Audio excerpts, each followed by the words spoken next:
Introduction: How people slowly break themselves. There's a specific moment when you realize you've been living wrong. Not dramatically wrong, not in a way anyone else would notice, but wrong in the quiet, erosive way that compounds over years until you look around and don't recognize the life you've built or the person you've become. For some people, it happens at 40. They've done everything right. Good job, stable relationship, responsible choices. But they feel hollow. Like they've been playing a role so long they forgot there was supposed to be a person underneath it. For others, it happens earlier. Mid-30s after a breakup or a job loss, when the structure collapses and they realize the structure was the only thing holding them together. Remove it and there's nothing solid beneath. The truth most people avoid is this: no one breaks you. You break yourself. Slowly. Through 1,000 small compromises you thought didn't matter. Through saying yes when you meant no. Through tolerating what you said you wouldn't. Through optimizing for approval instead of alignment.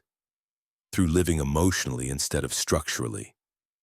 Through explaining yourself to people who never earned an explanation. You break yourself by living in ways that require you to abandon who you actually are. And you do it so gradually that you don't notice until the damage is done. This book is not about motivation. It's not about building confidence or learning to love yourself. Those are symptoms people chase when the real problem is structural. You can't motivate your way out of self-betrayal. You can't affirm your way back to integrity. You rebuild identity through action, not sentiment. What you're about to read is uncomfortable, because it will show you exactly how you've been complicit in your own erosion. Not to make you feel guilty, but to make you see clearly. You can't fix what you won't acknowledge, and most people would rather stay comfortable than get honest. Here's what this book will do. It will show you the specific patterns that destroy identity, the silent mechanisms of self-betrayal, the way approval-seeking replaces self-knowledge, how emotional living dismantles structure, why explaining yourself gives away your power, the cost of avoiding discomfort, the boundaries you never set and paid for anyway. Then it will show you how to rebuild, not through theory but through daily practice, through self-respect that precedes confidence, through becoming internally referenced instead of externally validated, through acting from structure instead of emotion, through living in a way you don't have to escape from. Each chapter contains real scenarios. The coworker who tests your boundaries, the family member who guilts you, the partner who expects you to shrink, the decision you avoid because you're afraid of judgment. You'll get exact scripts, what to say, what not to say, how to hold ground without hostility, how to stop negotiating what shouldn't be negotiable. This is not a comfortable process.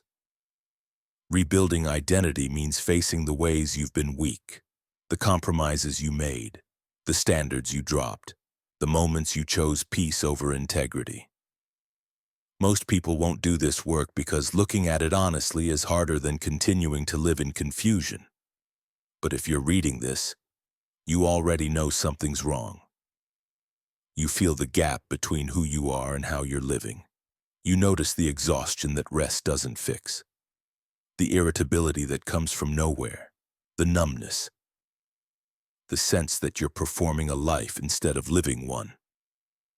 That gap is the cost of self-betrayal, and it compounds daily. Here's the pattern. You compromise once. It feels small. You tell yourself it doesn't matter. Then you compromise again, then again. Each time the internal distance grows. Your actions say one thing, your values say another. Eventually, you can't hear your values anymore. You've drowned them out with justifications, rationalizations, and the need to keep everyone comfortable except yourself. This is how people break themselves. Not through one catastrophic decision, but through 1,000 small acts of self-abandonment that seem harmless at the time. The good news is that identity can be rebuilt. But rebuilding requires something most people won't do. Stop lying to yourself about how you got here. Stop blaming circumstances, other people, bad luck. You made choices, those choices had consequences, and now you're living in those consequences. That's not condemnation, it's clarity. Because if you created this through your choices, you can uncreate it through different choices. But not if you're still pretending you're a victim of forces beyond your control. You're not. You're a participant in your own life. And if you've been participating in ways that erode your identity, you can start participating in ways that rebuild it. This book will show you how. Not through grand gestures or dramatic transformations, but through daily decisions that compound in the opposite direction. Toward alignment instead of approval. Toward structure instead of emotion. Toward self-respect instead of self-betrayal. By the end of this book, you won't be a different person. You'll be the person you were before you learned to abandon yourself to keep others comfortable. Before you traded integrity for acceptance. Before you decided that other people's opinions mattered more than your own alignment. That person still exists. Buried under years of compromise, performance, and the exhausting work of being whoever the situation required. Your job is to excavate them, to strip away what was imposed and reclaim what's real.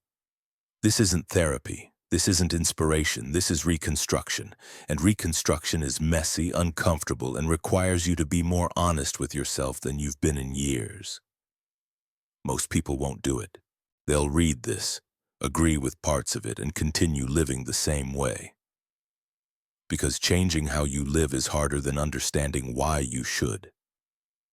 But if you're tired of performing, if you're exhausted from managing everyone's emotions except your own, if you're done optimizing for approval and ready to live from something stable, then this is where it starts. Not with belief, with action, not with motivation, with structure, not with hoping you'll change, with making different choices today than you made yesterday. You break yourself by living in ways that require constant self-betrayal. You rebuild yourself by living in ways that require constant integrity. That's the work. Let's begin. Chapter 1. The Silent Pattern of Self-Betrayal. There's a man named Stephen who couldn't figure out why he felt so angry all the time. Nothing catastrophic had happened. His life looked fine from the outside, but internally he was seething at his job, at his wife, at himself. The anger didn't make sense until his therapist asked him one question. When was the last time you did what you actually wanted to do? Stephen went silent. He couldn't remember. Every decision he made was filtered through what other people expected, what his boss needed, what his wife preferred, what his parents would approve of. He'd spent so long accommodating everyone else that he'd completely lost track of his own preferences. He didn't know what he wanted because he'd trained himself not to want anything that might create conflict. That's self-betrayal. And it doesn't announce itself. It accumulates quietly over years until you wake up one day and realize you've been living someone else's life in your body. Self-betrayal is not dramatic. It's the small moment when you agree to something that violates your values because saying no feels harder than saying yes. It's laughing at a joke that isn't funny because everyone else is laughing. It's staying quiet when you should speak because you don't want to deal with the reaction. It's saying I'm fine when you're not because the truth would be inconvenient for someone else. Each instance feels minor, but they compound, and over time they create a distance between who you are and how you live. That distance is where identity dies. Let's talk about how this pattern starts. It usually begins in childhood. You learn early that certain behaviors get rewarded and others get punished. Maybe speaking up got you criticized, so you learn to stay quiet. Maybe showing emotion got you dismissed, so you learn to suppress it. Maybe asking for what you needed was met with guilt, so you learn to stop needing anything. These adaptations aren't your fault. They're survival strategies. You did what you had to do to stay safe in an environment you couldn't control. The problem is that most people never outgrow these strategies. They carry them into adulthood and keep accommodating, suppressing, and shrinking, long after the original threat is gone. You're 40 years old, still trying not to upset your mother. Still performing the role of the good child who doesn't cause problems. Still betraying yourself to keep the peace in relationships where peace was never your responsibility to maintain. Self-betrayal operates through a simple mechanism. You feel an internal signal that something's wrong, and you ignore it. Your gut tells you to say no, but you say yes. Your instinct tells you to leave, but you stay. Your values tell you this isn't right, but you rationalize it away. Every time you override that internal signal, you send yourself a message. Your needs don't matter, your boundaries aren't real, your values are negotiable. And after enough repetitions, you stop hearing the signal altogether. You become so disconnected from your internal guidance that you don't know what you want, what you believe, or who you are. Maria experienced this in her marriage.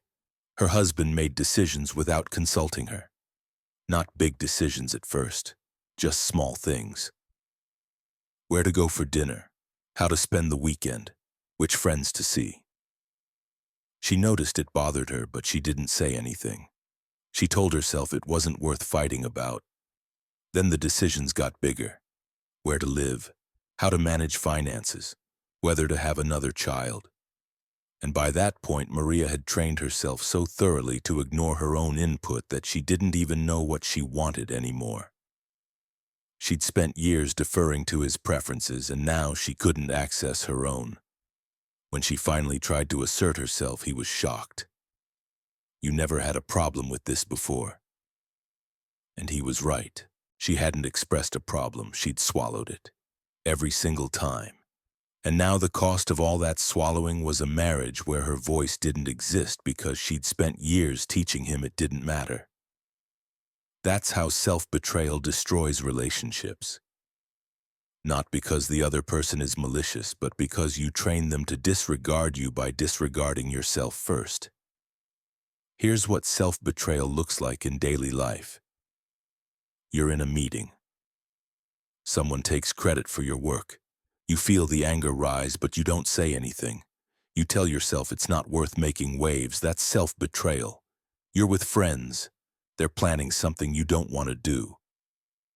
You say yes anyway because you don't want to be difficult. That's self-betrayal. Your partner asks you to give up something important to you to make their life easier. You do it because you don't want to seem selfish. That's self-betrayal. Your parents guilt you about not visiting enough, even though every visit leaves you drained for days. You go anyway because you feel obligated. That's self-betrayal. None of these moments feel catastrophic at the time. But they accumulate, and each one reinforces the pattern. Your needs are secondary. Your boundaries are optional. Your integrity is negotiable if someone else's comfort is at stake. The cost shows up in specific ways. The first cost is internal confusion. You stop knowing what you actually think or feel because you've spent so long performing what others need you to think or feel. Someone asks your opinion, and you genuinely don't know. Not because the issue is complicated, but because you've lost the ability to access your authentic response. The second cost is resentment.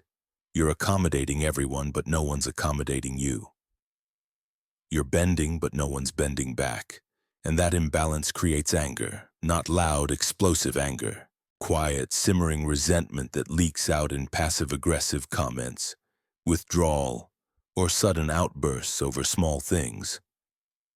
Stephen's anger wasn't about the dishes in the sink or the traffic on the way to work.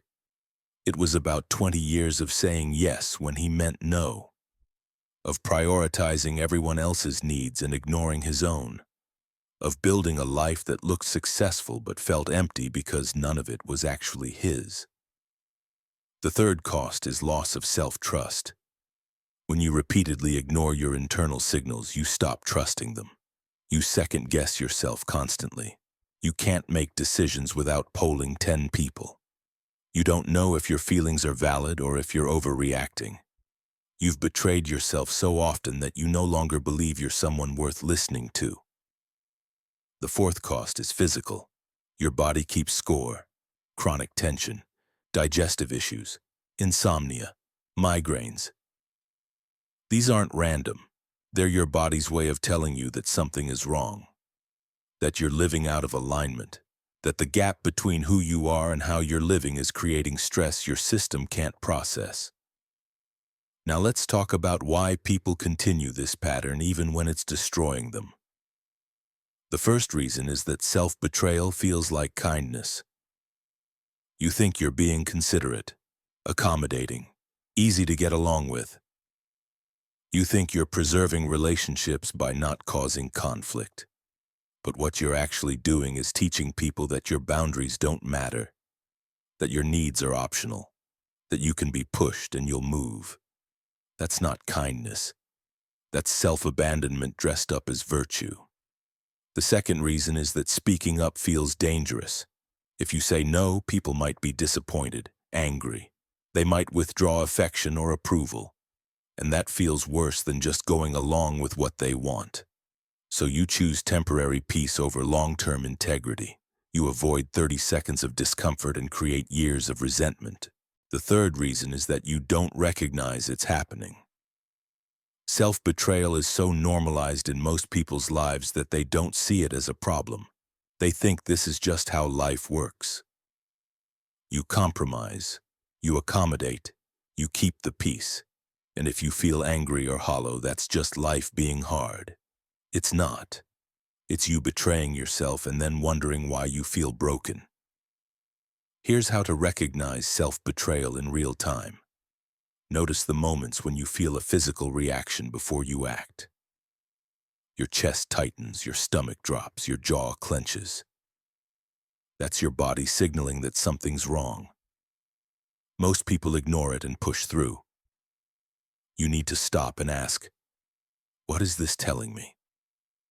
Notice when you say yes, but your entire body wants to say no. When the words come out, but they feel wrong. That's not politeness, that's self-betrayal. Notice when you feel resentment after agreeing to something. If you said yes willingly, you wouldn't feel angry about it later. The resentment is the signal that you violated yourself. Notice when you can't explain why you made a decision without using words like should or supposed to. I should go because they expect me to. I'm supposed to do this because it's what good people do. Anytime you're living from obligation instead of choice, you're betraying yourself. Here's the practice. Start with one area, one relationship, one situation, and commit to not betraying yourself in that context for 30 days. Your coworker asks you to cover their shift again. Instead of automatically saying yes, pause. Check in. Do I actually want to do this, or am I just avoiding their disappointment? If it's the latter, say no, clearly, without apology. Here's the script. I can't cover that shift. That's it. No justification, no excuse, no softening, just a clear boundary. They might push back, but you always help out. That's not your problem. You're breaking a pattern, and patterns resist breaking. Hold the line anyway. Your family expects you for dinner even though you're exhausted. Instead of forcing yourself to go, say no. I'm not coming this week, I need to rest. They might guilt you. Let them. Their guilt is not your emergency. Your partner wants you to give up your weekend to help with something that's not urgent. Instead of automatically agreeing, ask yourself, is this something I want to do, or am I just avoiding conflict? If it's the latter, hold your ground. I'm not available this weekend. They might say you're being selfish. You're not. You're ending a pattern where your time is always available and theirs never is. That's not selfishness, that's balance. The goal is not to become difficult or combative. The goal is to stop participating in your own erasure, to stop saying yes when you mean no, to stop agreeing with opinions you don't hold, to stop shrinking to fit into spaces that require you to disappear. Every time you choose integrity over accommodation, you deposit into your identity account. Every time you betray yourself, you withdraw. And most people are massively overdrawn. Stephen eventually stopped accommodating everyone. He started saying no to his boss when requests were unreasonable. He started voicing his actual preferences to his wife instead of just going along. He stopped visiting his parents out of obligation and started going only when he genuinely wanted to. Some people didn't like it. His boss was frustrated. His mother was hurt. But Stephen stopped being angry because he wasn't carrying the weight of 1,000 unspoken resentments anymore. He was living in alignment, and alignment doesn't create the same kind of rage that self-betrayal does. Here's the truth most people avoid. You can't have authentic relationships while betraying yourself. Because the person showing up isn't you. It's a performance designed to keep others comfortable. And people can't love a performance. They can only love a person. But they can't access the person if you're hiding behind accommodation.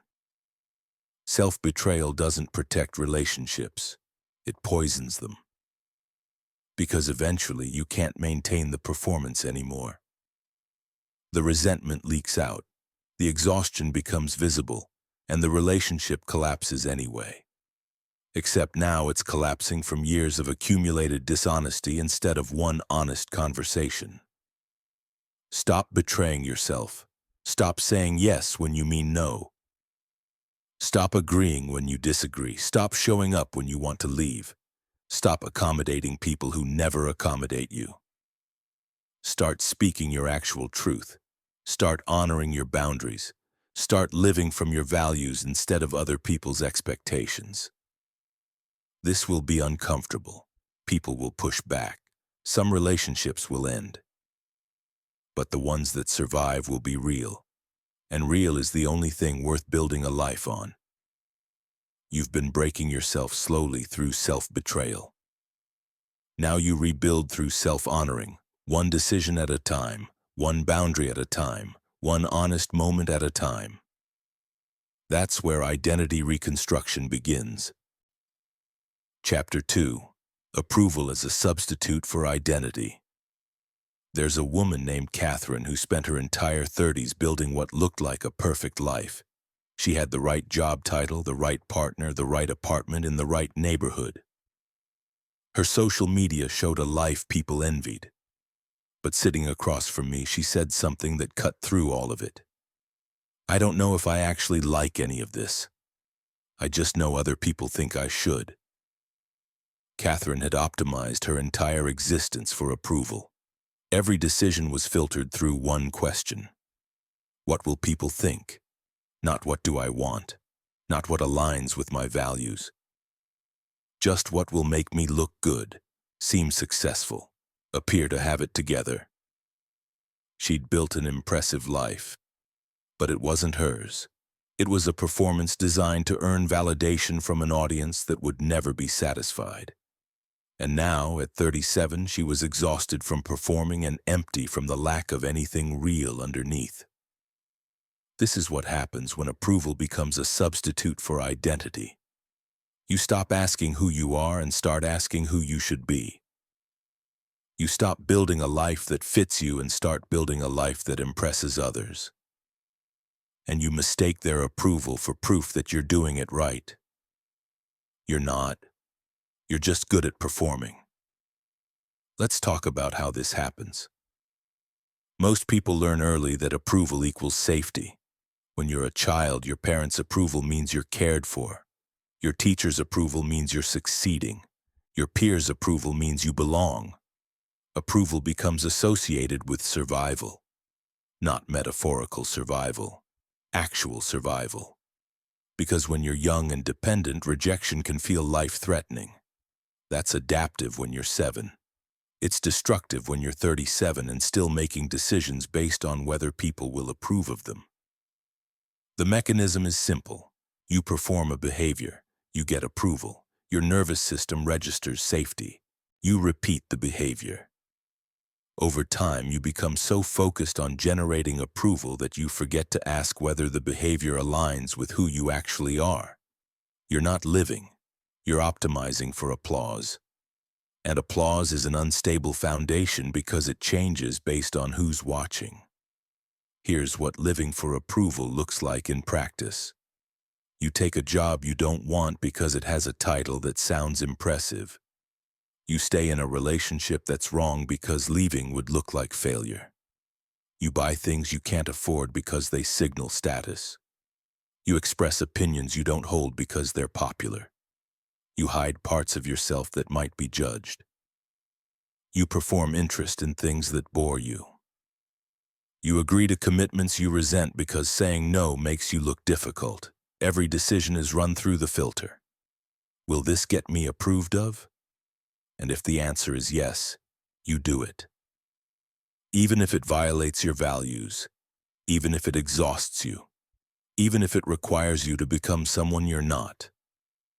Over time, this creates a life that looks good from the outside but feels hollow from the inside, because none of it is yours. It's borrowed. You're living according to someone else's script, and the cost of that is losing track of your own. Marcus experienced this in his career. He worked in corporate law because it was prestigious. His family was proud. His friends were impressed. Strangers at parties were interested when he told them what he did. But he hated it. Every day felt like dragging himself through something that didn't fit. But he stayed because leaving would mean admitting he'd spent 10 years pursuing the wrong thing. And that would look like failure. So he kept going. He made partner, got the bigger office, the higher salary, more approval, and still felt empty. Because approval doesn't fill the gap created by living out of alignment. It just distracts you from noticing the gap until the distraction stops working. The first problem with approval seeking is that it's insatiable. There's no amount of approval that permanently satisfies. You get validation today, but tomorrow you need more. Because approval is external and external validation is unstable. What people approve of today, they criticize tomorrow. You're constantly chasing a moving target. The second problem is that approval requires performance. You can't just be yourself and receive approval. You have to be the version of yourself that gets approved of. And maintaining that version is exhausting. It requires constant vigilance, constant adjustment, constant management of how you're perceived. You can't relax. Because relaxing means the performance might slip. And if the performance slips, the approval disappears. And if the approval disappears, you panic, because you've built your entire sense of worth on it. The third problem is that approval makes you controllable. When your sense of self depends on external validation, whoever controls the validation controls you. Your boss can make you work unreasonable hours by threatening to withhold approval. Your partner can make you shrink by threatening to withdraw affection. Your family can make you comply by threatening disappointment. You think you're maintaining relationships. You're actually giving away your autonomy, and you're doing it voluntarily because you'd rather be controlled than disapproved of. Catherine realized this when her partner asked her to move cities for his job. She didn't want to move. She had a life where she was. Friends, routine, stability. But he framed it as a test of her commitment. And she was terrified of failing that test, terrified of him thinking she wasn't supportive enough, terrified of looking selfish. So she agreed. She moved. She left her job, her friends, her life, and within 6 months she was miserable. Not because the city was bad, but because she'd made a major life decision based on what would get her approved of, instead of what she actually wanted. She'd traded her life for his validation. And his validation wasn't worth what she'd paid for it. Now let's talk about how approval seeking destroys identity. Identity requires knowing who you are independent of circumstance. It requires having values, preferences, and boundaries that remain stable regardless of who's in the room. But when you're approval seeking, you don't have stable values, you have flexible ones. They change based on who you're trying to impress. You're conservative with one group, liberal with another. You're ambitious at work, laid back with friends. You're assertive with some people, passive with others. You're not adapting appropriately to context. You're code switching constantly because you don't have a core that remains consistent. That's not adaptability, that's identity fragmentation. And fragmentation creates the internal confusion that makes people say, I don't know who I am anymore. You don't. Because you've been so many different versions of yourself that you've lost track of which one is real. The second way approval seeking destroys identity is by making your worth conditional. When your sense of self depends on external validation, you only feel valuable when you're being validated. Remove the validation, and you collapse. You don't have an internal sense of worth that stabilizes you when external conditions shift. This is why people who live for approval fall apart during transitions. Job loss, breakup, social rejection, anything that removes their source of validation destabilizes them completely, because they never built an identity that exists independent of approval. The third way approval seeking destroys identity is by creating shame. You know on some level that you're not being authentic, that you're performing, that you're hiding parts of yourself to avoid judgment, and that knowledge creates shame. Not the healthy kind that signals you've violated your values, the toxic kind that says you're not enough as you are. That shame reinforces the cycle. You feel inadequate, so you seek approval to feel better. The approval is temporary, so you need more.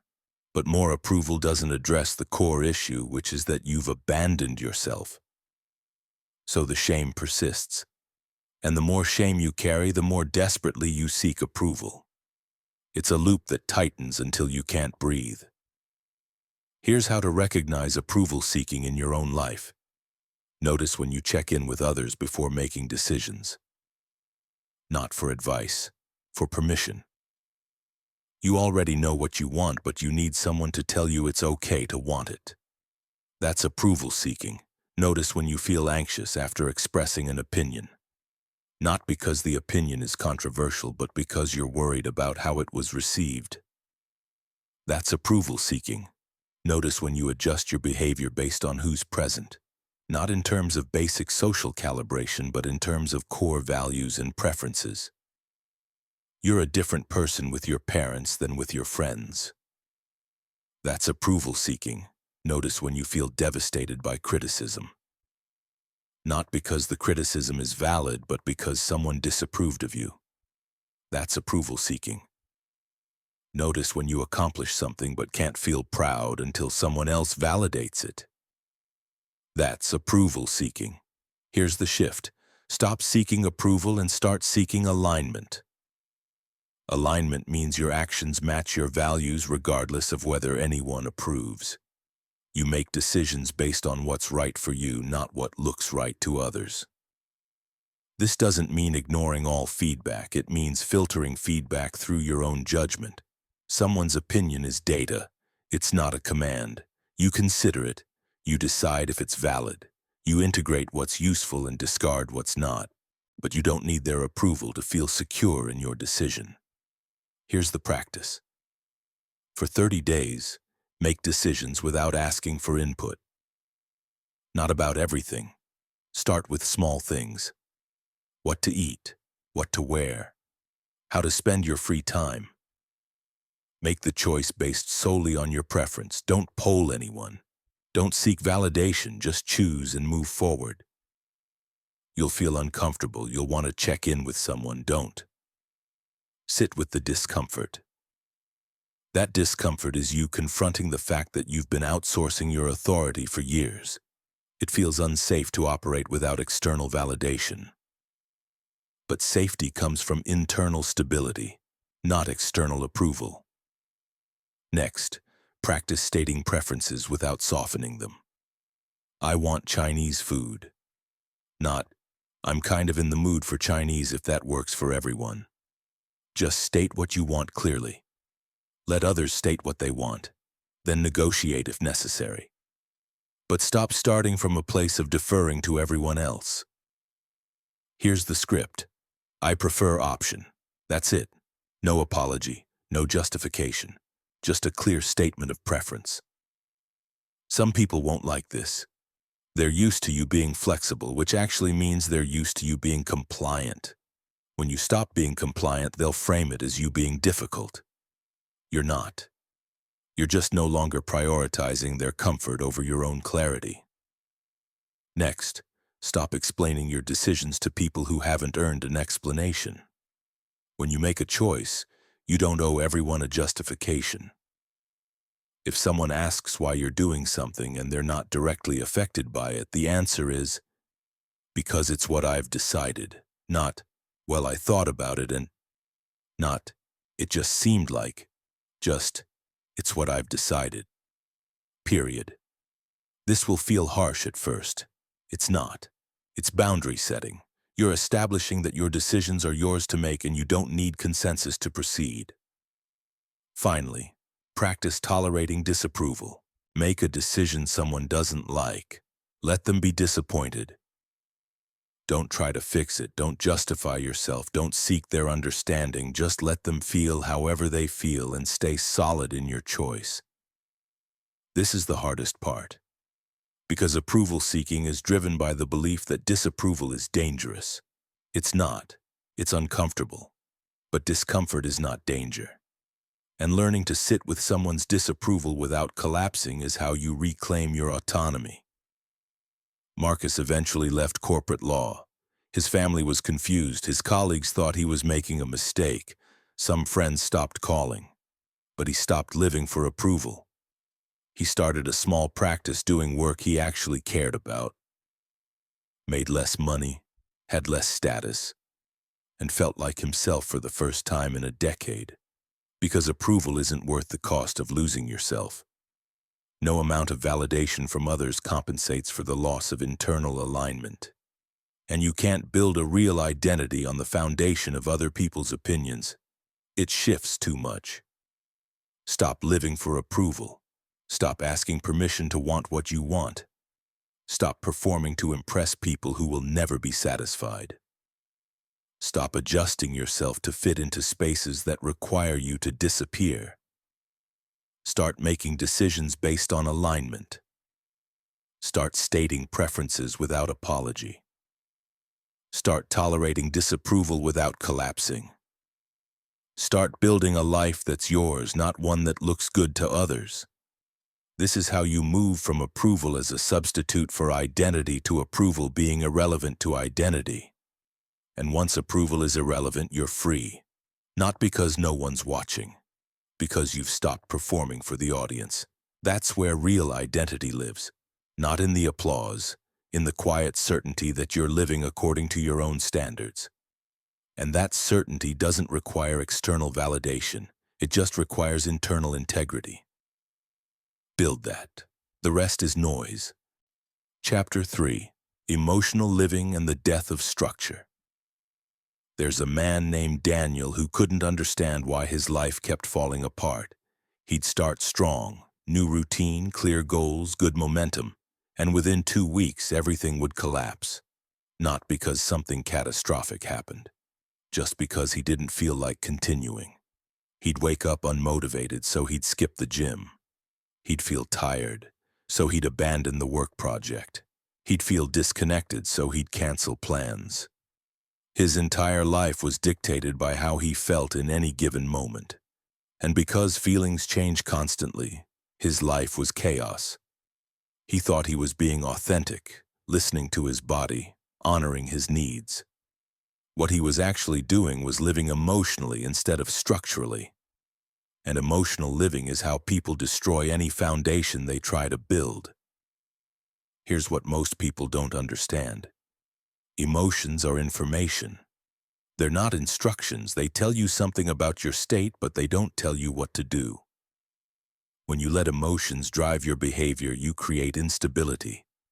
Because emotions fluctuate hourly. And if your actions fluctuate with them, you can't build anything lasting.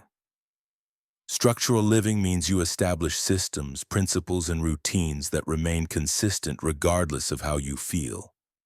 You act based on your commitments, not your mood. You follow through based on your values, not your energy level. You show up based on your word, not your current emotional state. This doesn't mean ignoring emotions, it means not being controlled by them. You feel tired, but you keep your commitment. You feel unmotivated, but you do the work anyway. You feel anxious, but you hold your boundary. The emotion is acknowledged. It's just not in charge. Most people live the opposite way. They let feelings dictate everything. And then they wonder why their lives are unstable, why they can't trust themselves, why nothing they start ever gets finished. Let's talk about what emotional living looks like. You wake up and check how you feel before deciding what to do. Feel good? You'll be productive. Feel bad? You'll avoid everything difficult. Your day isn't structured, it's reactive. You're responding to internal weather patterns instead of operating from a plan. Someone asks you to commit to something. You check your feelings.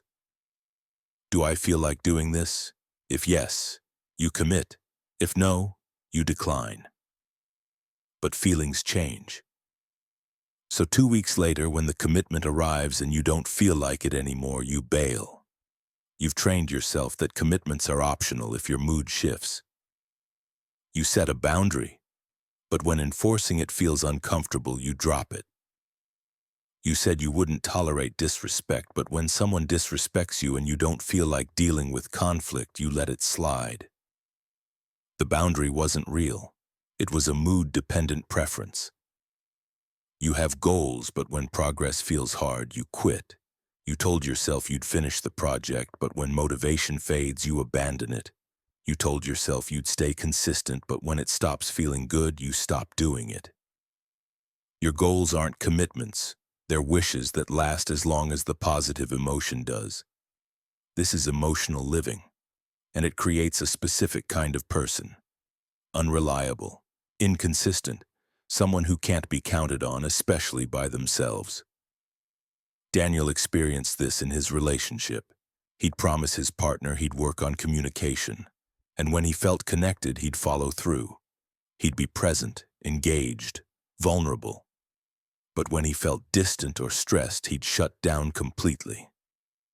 His partner never knew which version of him she'd get. Not because he was malicious, but because his behavior was entirely dependent on his emotional state. He had no structure that stabilized him when feelings shifted. Eventually, she left. Not because he was a bad person, but because she couldn't build a life with someone whose presence was conditional on how he felt that day. Here's why emotional living destroys identity. First, it makes you unpredictable to yourself. You can't trust yourself because your behavior changes based on mood. You say you'll do something, but whether you actually do it depends on how you feel when the time comes. That unpredictability erodes self-trust. And without self-trust, you can't build confidence. Because confidence comes from knowing you'll show up for yourself. And you can't know that if your actions are mood-dependent. Second, emotional living prevents growth. Growth requires discomfort. You have to do things that don't feel good in the moment because they serve your long-term development. But if you only do what feels good, you stay stagnant. You avoid the gym because it's uncomfortable. You avoid difficult conversations because they're stressful. You avoid challenges because they create anxiety. And in avoiding discomfort, you avoid growth. Third, emotional living makes you controllable. When your behavior is driven by emotion, anyone who can manipulate your emotions can manipulate you. Your partner can keep you off balance by alternating between warmth and withdrawal. Your boss can extract extra work by making you feel guilty. Your family can control your decisions by triggering shame. You think you're being sensitive. You're actually being controlled. Fourth, emotional living creates exhaustion. When you're constantly responding to internal fluctuations, you're never at rest. You wake up and immediately start negotiating with yourself. Should I do this? Do I feel like it? Can I skip it just this once? That constant negotiation is draining, and it never ends because your feelings never stop changing. Now let's talk about structural living. Structural living means you establish non-negotiable systems that operate regardless of how you feel. You don't ask yourself if you feel like going to the gym. You go because it's Monday and you go to the gym on Mondays. You don't check your motivation before starting work. You start at the designated time because that's the structure. This sounds rigid. It's not. It's liberating. Because it removes the constant negotiation. You're not deciding every morning whether to show up for yourself. You decided once and now you're executing. That consistency creates stability, and stability is the foundation identity is built on. Here's what structure looks like in practice. You establish a morning routine. Same time, same sequence, every day. Not just on days you feel like it. Every day. You wake up at 6, you move your body for 20 minutes, you sit in silence for 10. You plan your day. This happens whether you're motivated or not, whether you slept well or not, whether you feel like it or not. The structure holds. You set your work hours, 9 to 5. During those hours, you work. You don't check how you feel. You don't wait for inspiration. You sit down and work. When 5 arrives, you stop. The structure creates boundaries that protect your time and your energy. You establish boundaries. You don't tolerate disrespect, not just on days when you feel strong. Always. Someone crosses the line, you address it. Immediately. Clearly. Regardless of whether confrontation feels comfortable in that moment. The boundary is structural, not emotional. You keep your commitments. You said you'd do something, you do it. Not if you feel like it. Not if it's convenient. You do it because you said you would. Your word is structural. It doesn't bend based on mood. Jennifer learned this after years of emotional living destroyed her business. She'd work intensely when she felt motivated, then disappear for weeks when she didn't. Clients couldn't rely on her. Projects went unfinished. She'd start initiatives with enthusiasm and abandon them when the initial excitement faded. She blamed it on burnout, on needing to honor her energy, on listening to her body. But the real problem was that she had no structure. She was entirely mood-dependent. And mood-dependent people can't build anything sustainable. She implemented structure. Work hours, 8 to 4, Monday through Friday. No negotiation. She showed up whether she felt like it or not.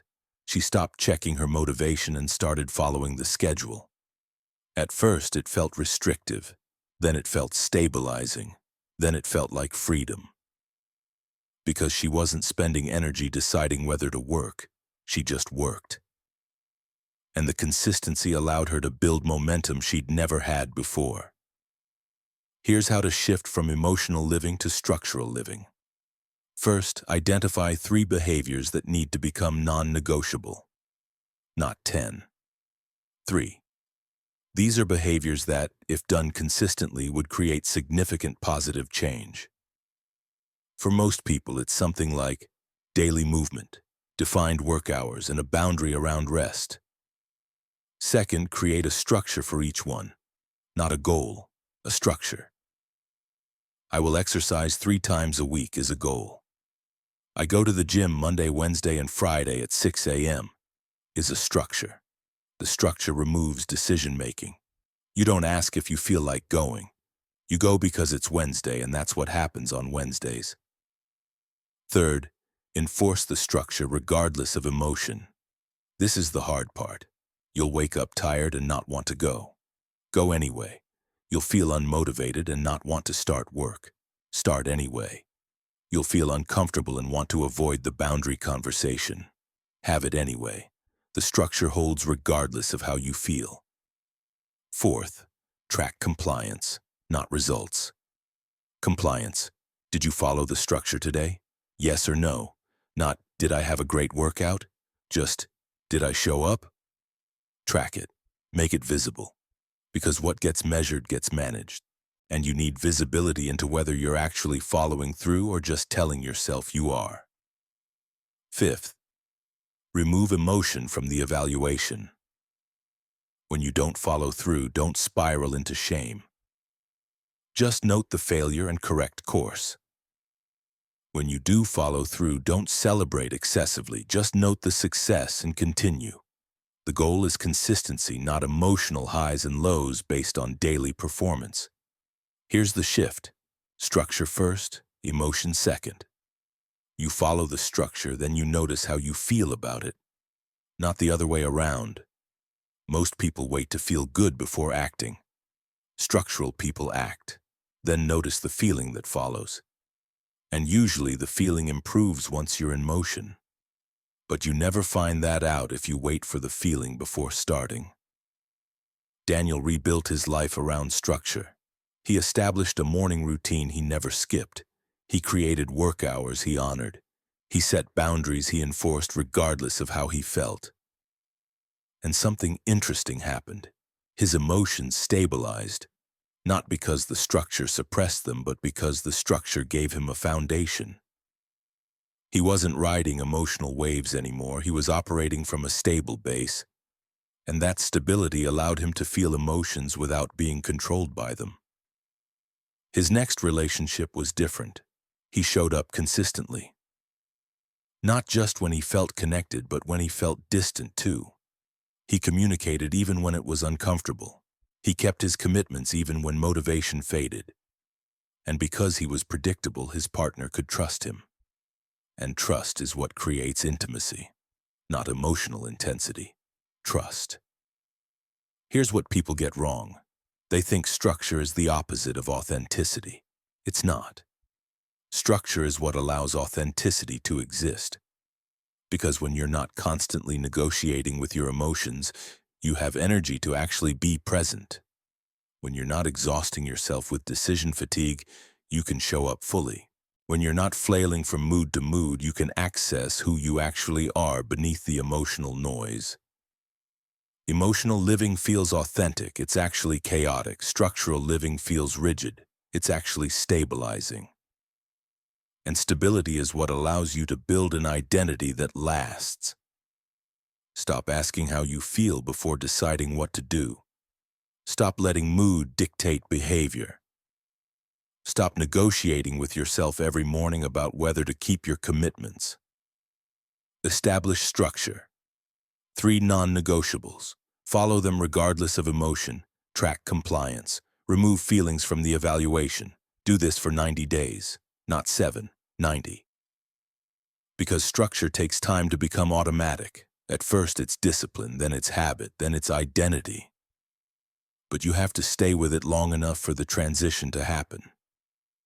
Emotional living creates chaos. Structural living creates foundation. And foundation is what identity is built on. You can't build anything lasting on shifting ground. Stop living emotionally. Start living structurally. That's how you become someone you can count on. That's how you build trust with yourself. That's how you create a life that doesn't fall apart every time your mood shifts. Structure isn't prison. It's the framework that holds you together when everything else is trying to pull you apart.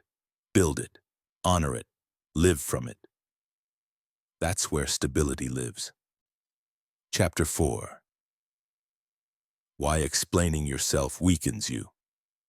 There's a woman named Rachel who couldn't make a decision without writing a paragraph explaining it. She'd decline an invitation and follow it with 3 sentences justifying why. She'd set a boundary and immediately soften it with explanations about her reasoning.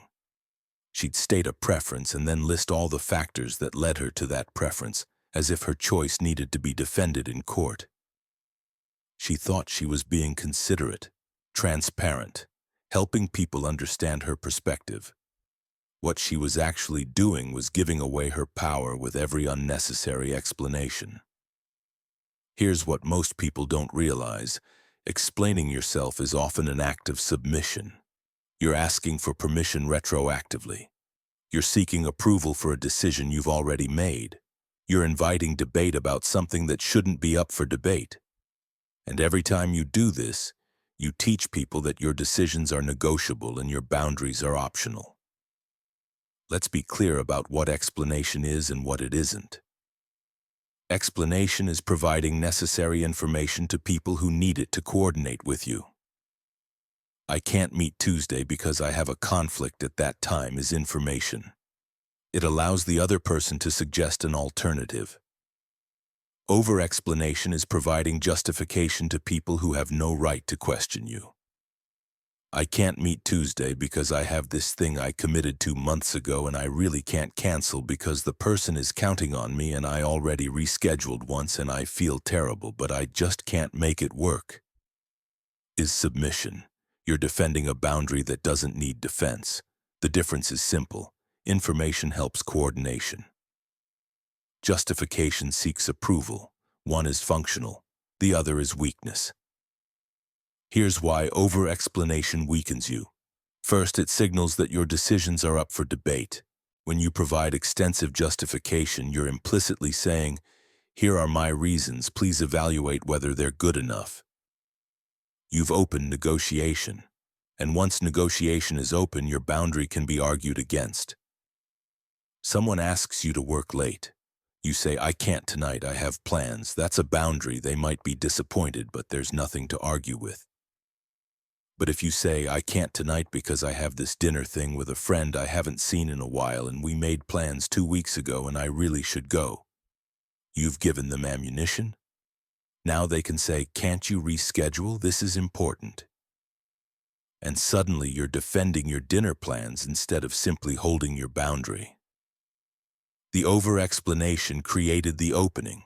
Without it, there's nothing to debate. Second, over-explanation makes you appear uncertain. When you're confident in a decision, you state it clearly and move on. When you're uncertain, you justify it excessively. You're trying to convince yourself as much as the other person.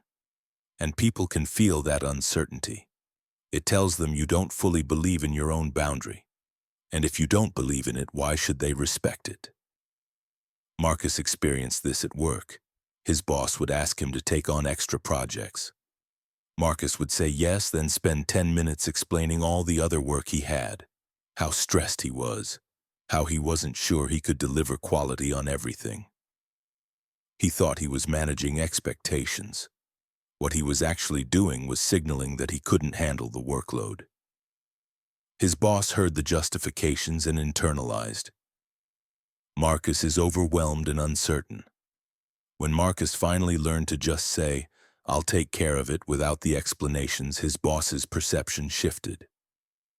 The confidence in the response created confidence in Marcus's capability. The absence of justification communicated competence. Third, over-explanation invites others to manage your decisions. When you lay out all your reasoning, you're essentially asking, "Do you think this makes sense?" And many people will take that invitation. They'll pick apart your logic. They'll offer alternatives. They'll explain why your reasons aren't good enough.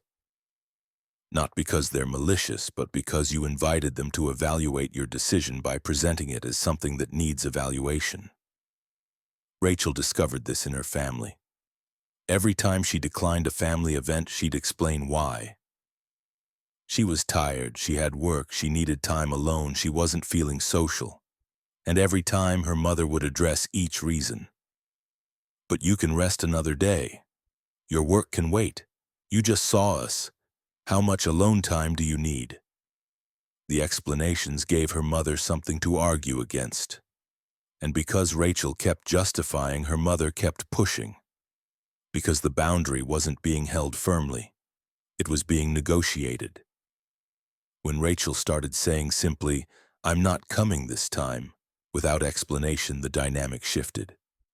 Her mother pushed back initially, but there was nothing to argue with. The decision was stated as fact, not as a position open for debate.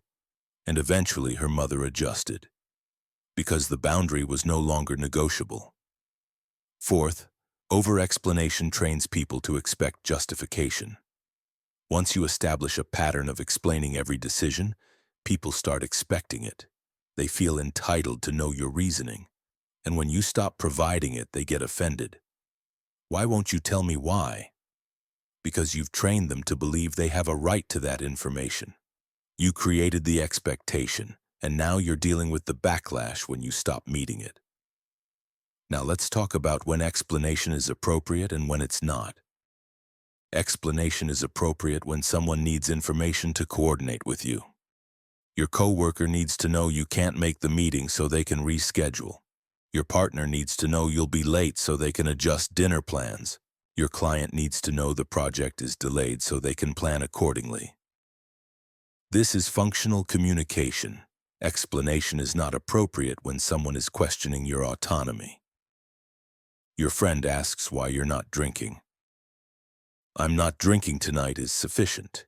You don't owe them a medical history, a philosophical treatise on your relationship with alcohol, or a justification for your choice.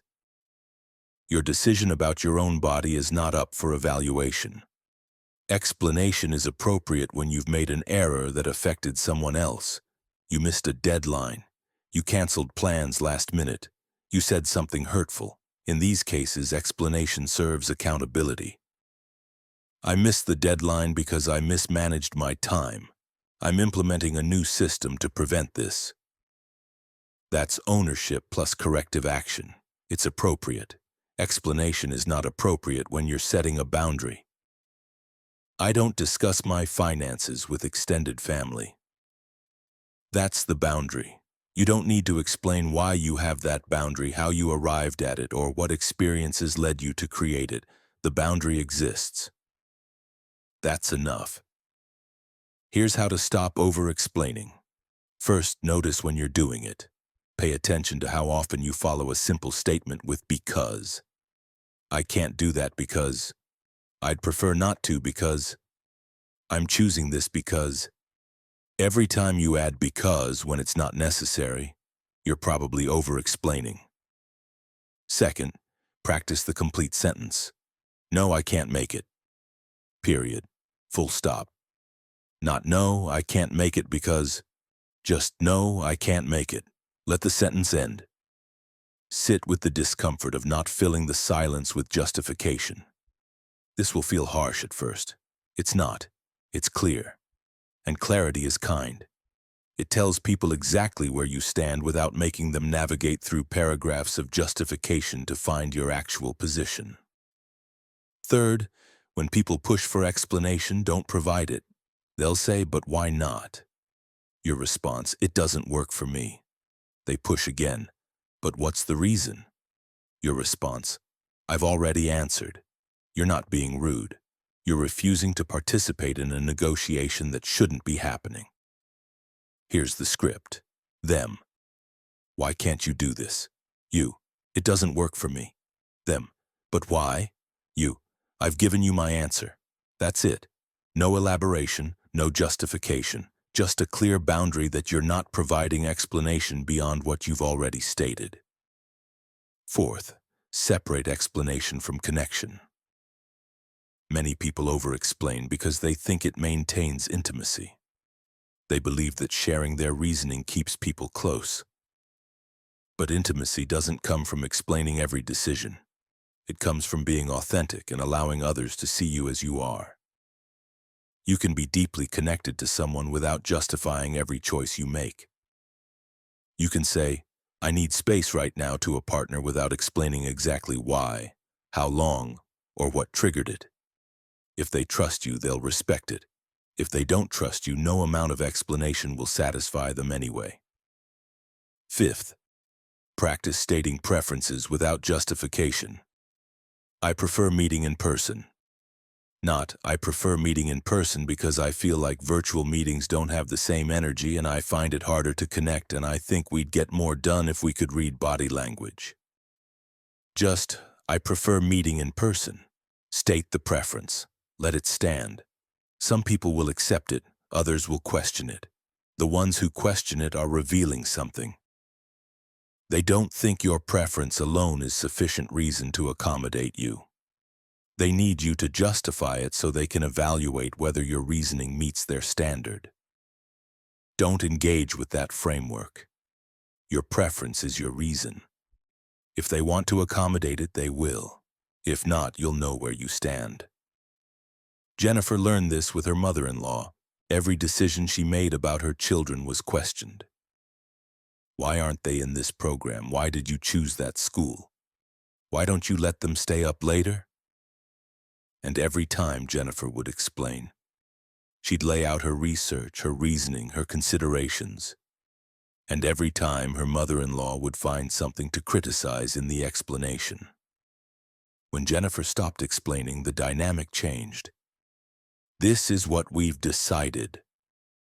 No justification, no research summary, just the decision. Her mother-in-law pushed initially, but Jennifer held firm. We've made our decision. Eventually, the questions stopped. Because there was nothing to argue with, the decision was presented as complete, not as a draft awaiting approval. Here's what happens when you stop over-explaining. First, people respect you more. They recognize you're not seeking their approval. You're informing them of your decisions, not asking for validation. That self-assurance commands respect. Second, decisions become faster. You're not spending 20 minutes crafting the perfect explanation. You state your choice and move on. That efficiency creates momentum. Third, your boundaries become enforceable. When you're not constantly justifying them, they're harder to argue against. They exist as facts, not as positions in a debate. Fourth, you stop exhausting yourself. Over-explanation is draining. Every decision becomes a presentation. Every boundary becomes a negotiation. When you stop doing that, you reclaim enormous amounts of mental energy.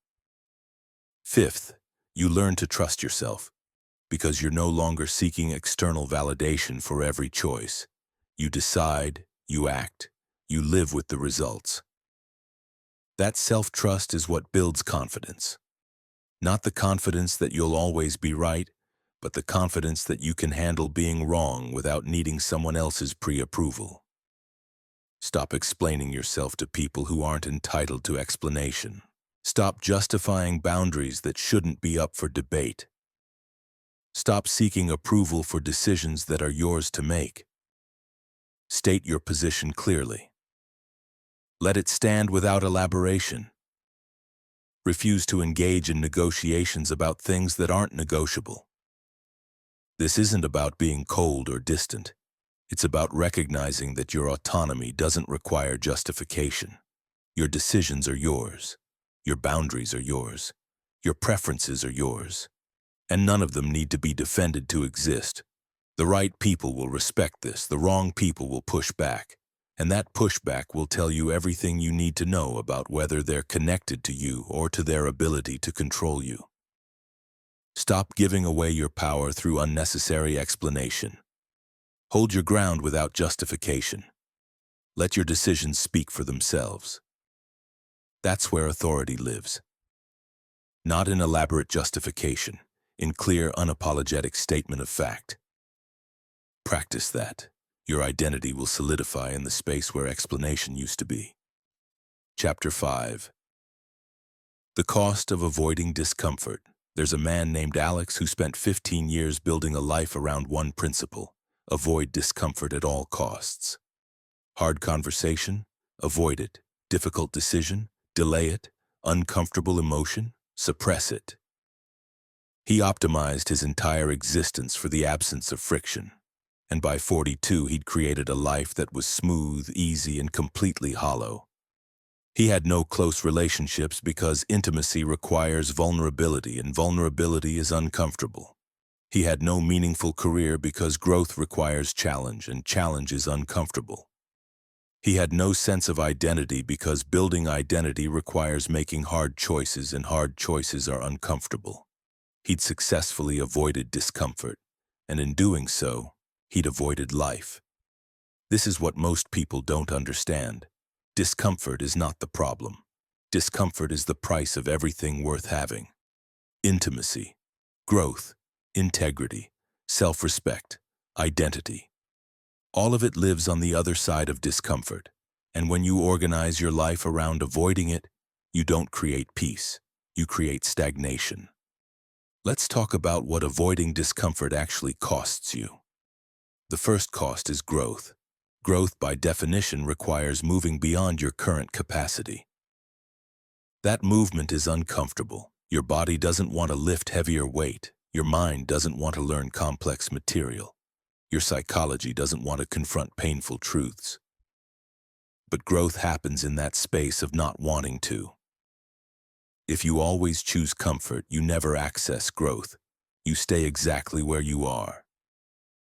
And staying where you are feels safe until you realize you've spent 20 years in the same place while everyone else moved forward. Daniel experienced this in his career. Every time an opportunity arose that would stretch him, he declined it. Too much responsibility, too much visibility, too much risk. He stayed in roles he'd mastered because mastery feels comfortable. But mastery without progression is stagnation.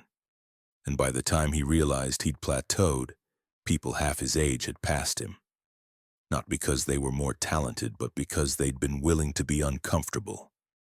And he hadn't. The second cost is relationships. Real relationships require discomfort.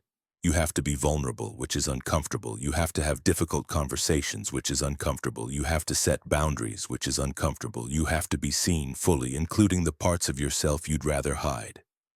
All of that is uncomfortable.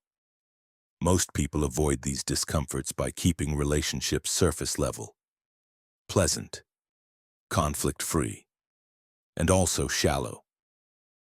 You have friends you never disagree with because disagreement is uncomfortable.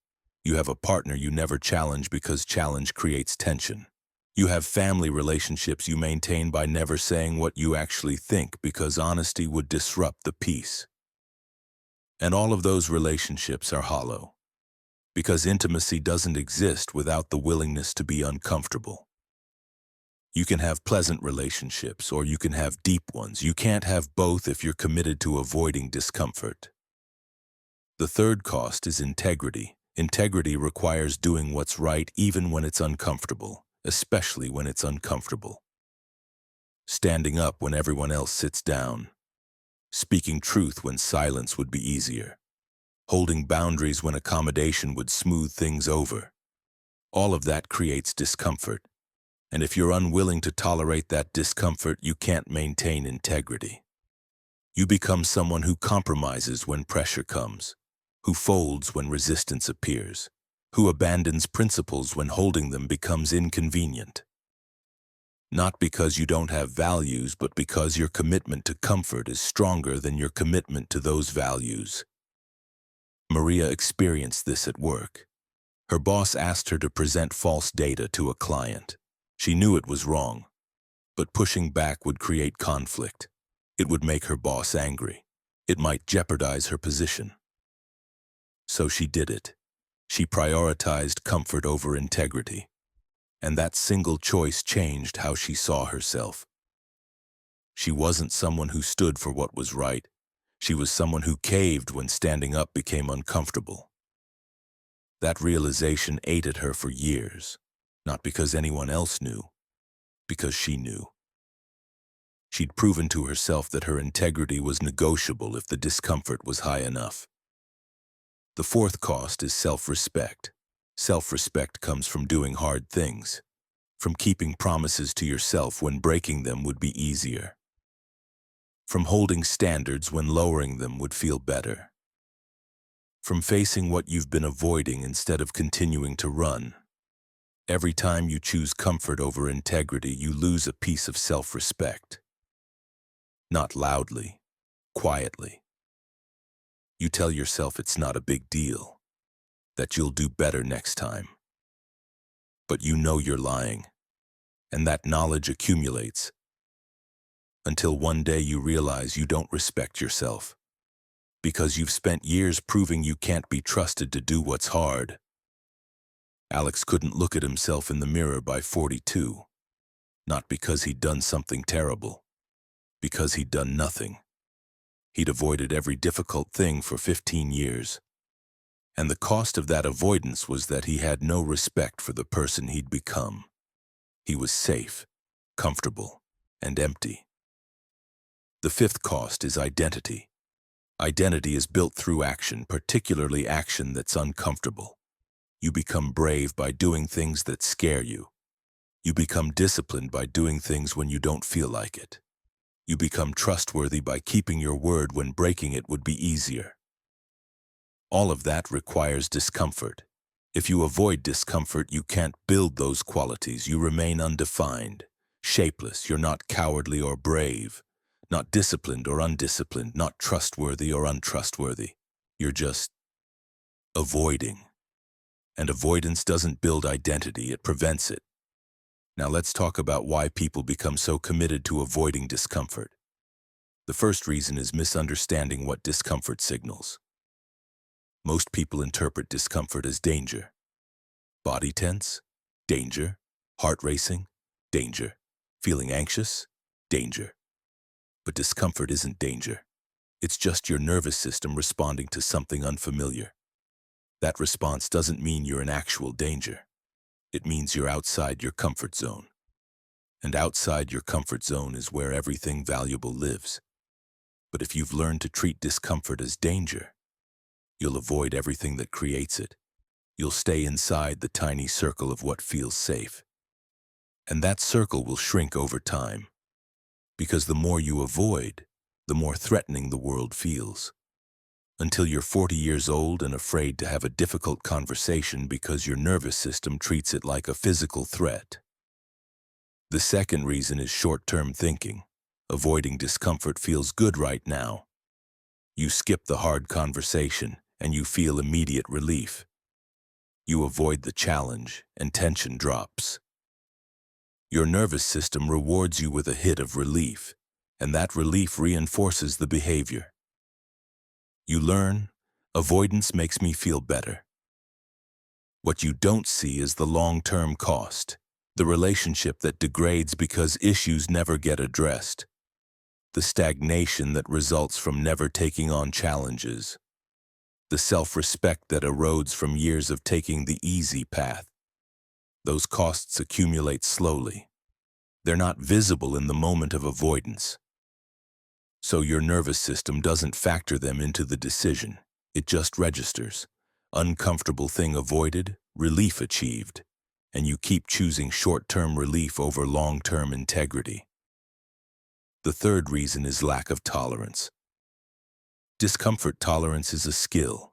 Like any skill, it's developed through practice. But most people never practice it.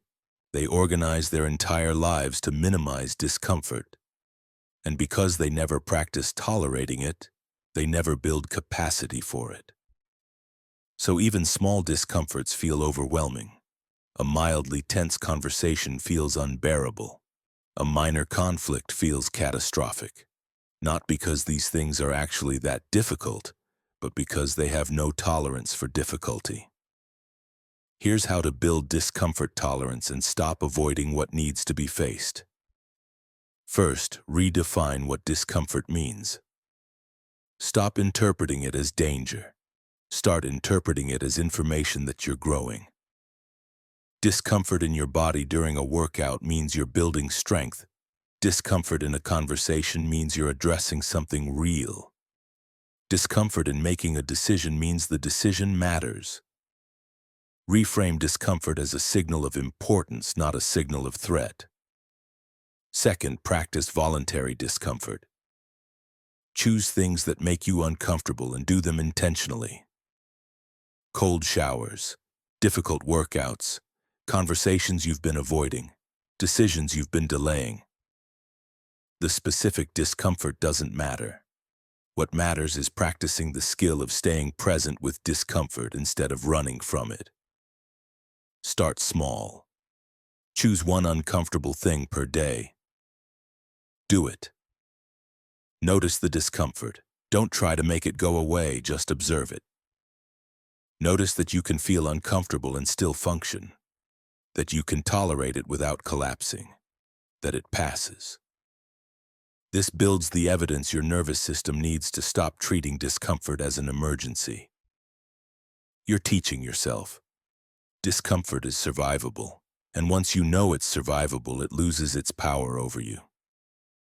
Third, stop negotiating with discomfort. Most people, when faced with something uncomfortable, start bargaining. Maybe I can do this easier thing instead. Maybe I can do it later. Maybe I can do a partial version. Stop. That negotiation is what keeps you trapped.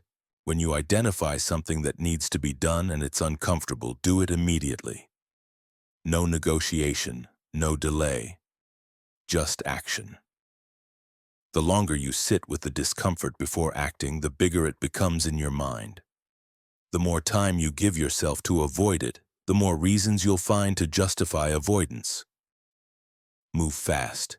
Identify the uncomfortable action. Execute it before your mind has time to build the case for why you shouldn't. Fourth, separate discomfort from danger. When you feel discomfort, ask, am I actually in danger, or am I just uncomfortable? 99% of the time, it's the latter. You're not in danger. You're just experiencing an emotion or a physical sensation that you don't like. And not liking something isn't a valid reason to avoid it. Here's the practice. When discomfort arises, name it. I'm feeling anxious. I'm feeling tense. I'm feeling resistance. Then ask, is there actual danger here? If the answer is no, move forward anyway. Feel the discomfort and act despite it. That's courage, not the absence of discomfort, but action in the presence of it. Fifth, track your avoidance patterns. For 1 week, write down every time you avoid something because it's uncomfortable. The conversation you didn't have, the decision you delayed, the boundary you didn't set, the workout you skipped, all of it. Get visibility into how much of your behavior is driven by avoidance.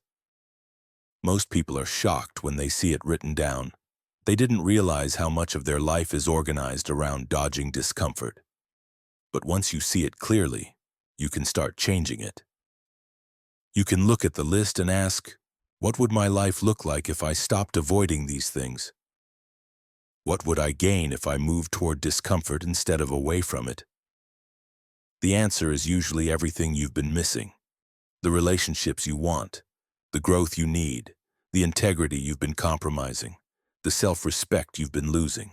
All of it is on the other side of the discomfort you've been avoiding. Alex eventually faced this. He made a list of everything he'd been avoiding for 15 years. It was 3 pages long.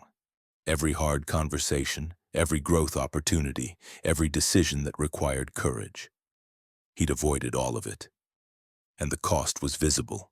He had nothing he valued, no deep relationships, no meaningful work, no sense of self.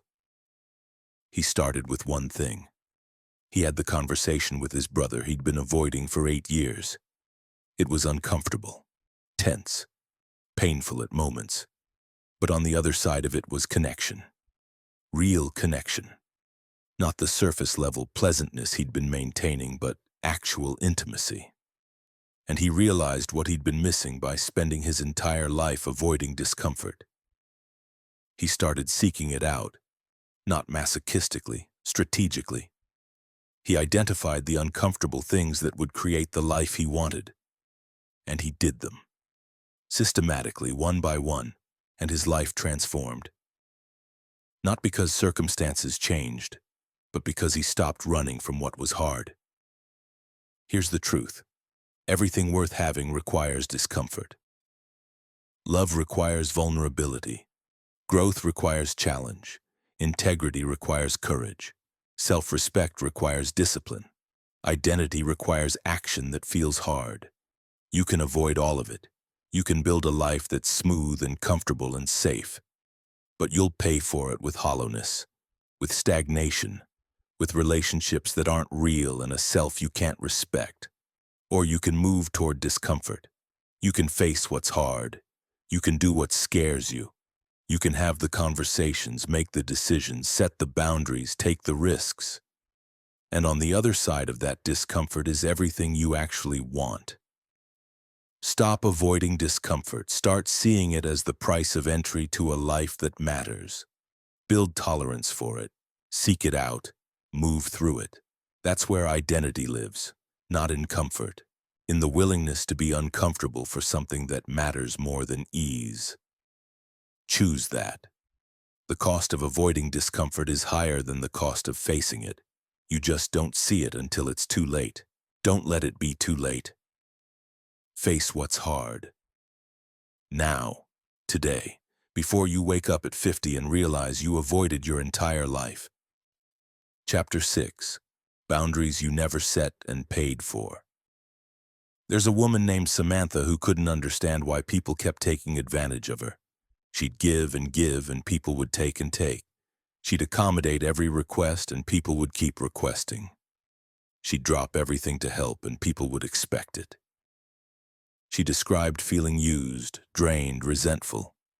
But when I asked her what boundaries she had, she looked at me blankly. She didn't have any. She'd never set them. And she'd been paying for that absence her entire adult life. Boundaries aren't walls. They're not about keeping people out. They're standards you establish for how you'll allow yourself to be treated. What you will and won't tolerate. What you're available for and what you're not. They're the line between honoring yourself and abandoning yourself in service of other people's comfort. And most people don't have them, not real ones. They have preferences they hope people respect, wishes they hope people honor, but not actual boundaries they'll enforce. And without enforcement, a boundary isn't a boundary.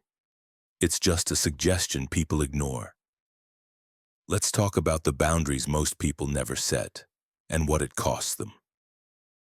The first boundary is around your time. Your time is finite. Once it's spent, you don't get it back.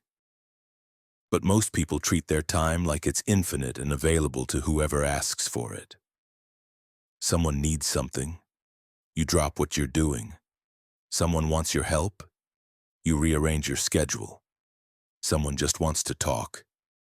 You give them an hour even though you had plans. You're not being helpful. You're teaching people your time has no value, that it exists to serve their needs, that you're always available because you have nothing more important to protect. Jason experienced this at work.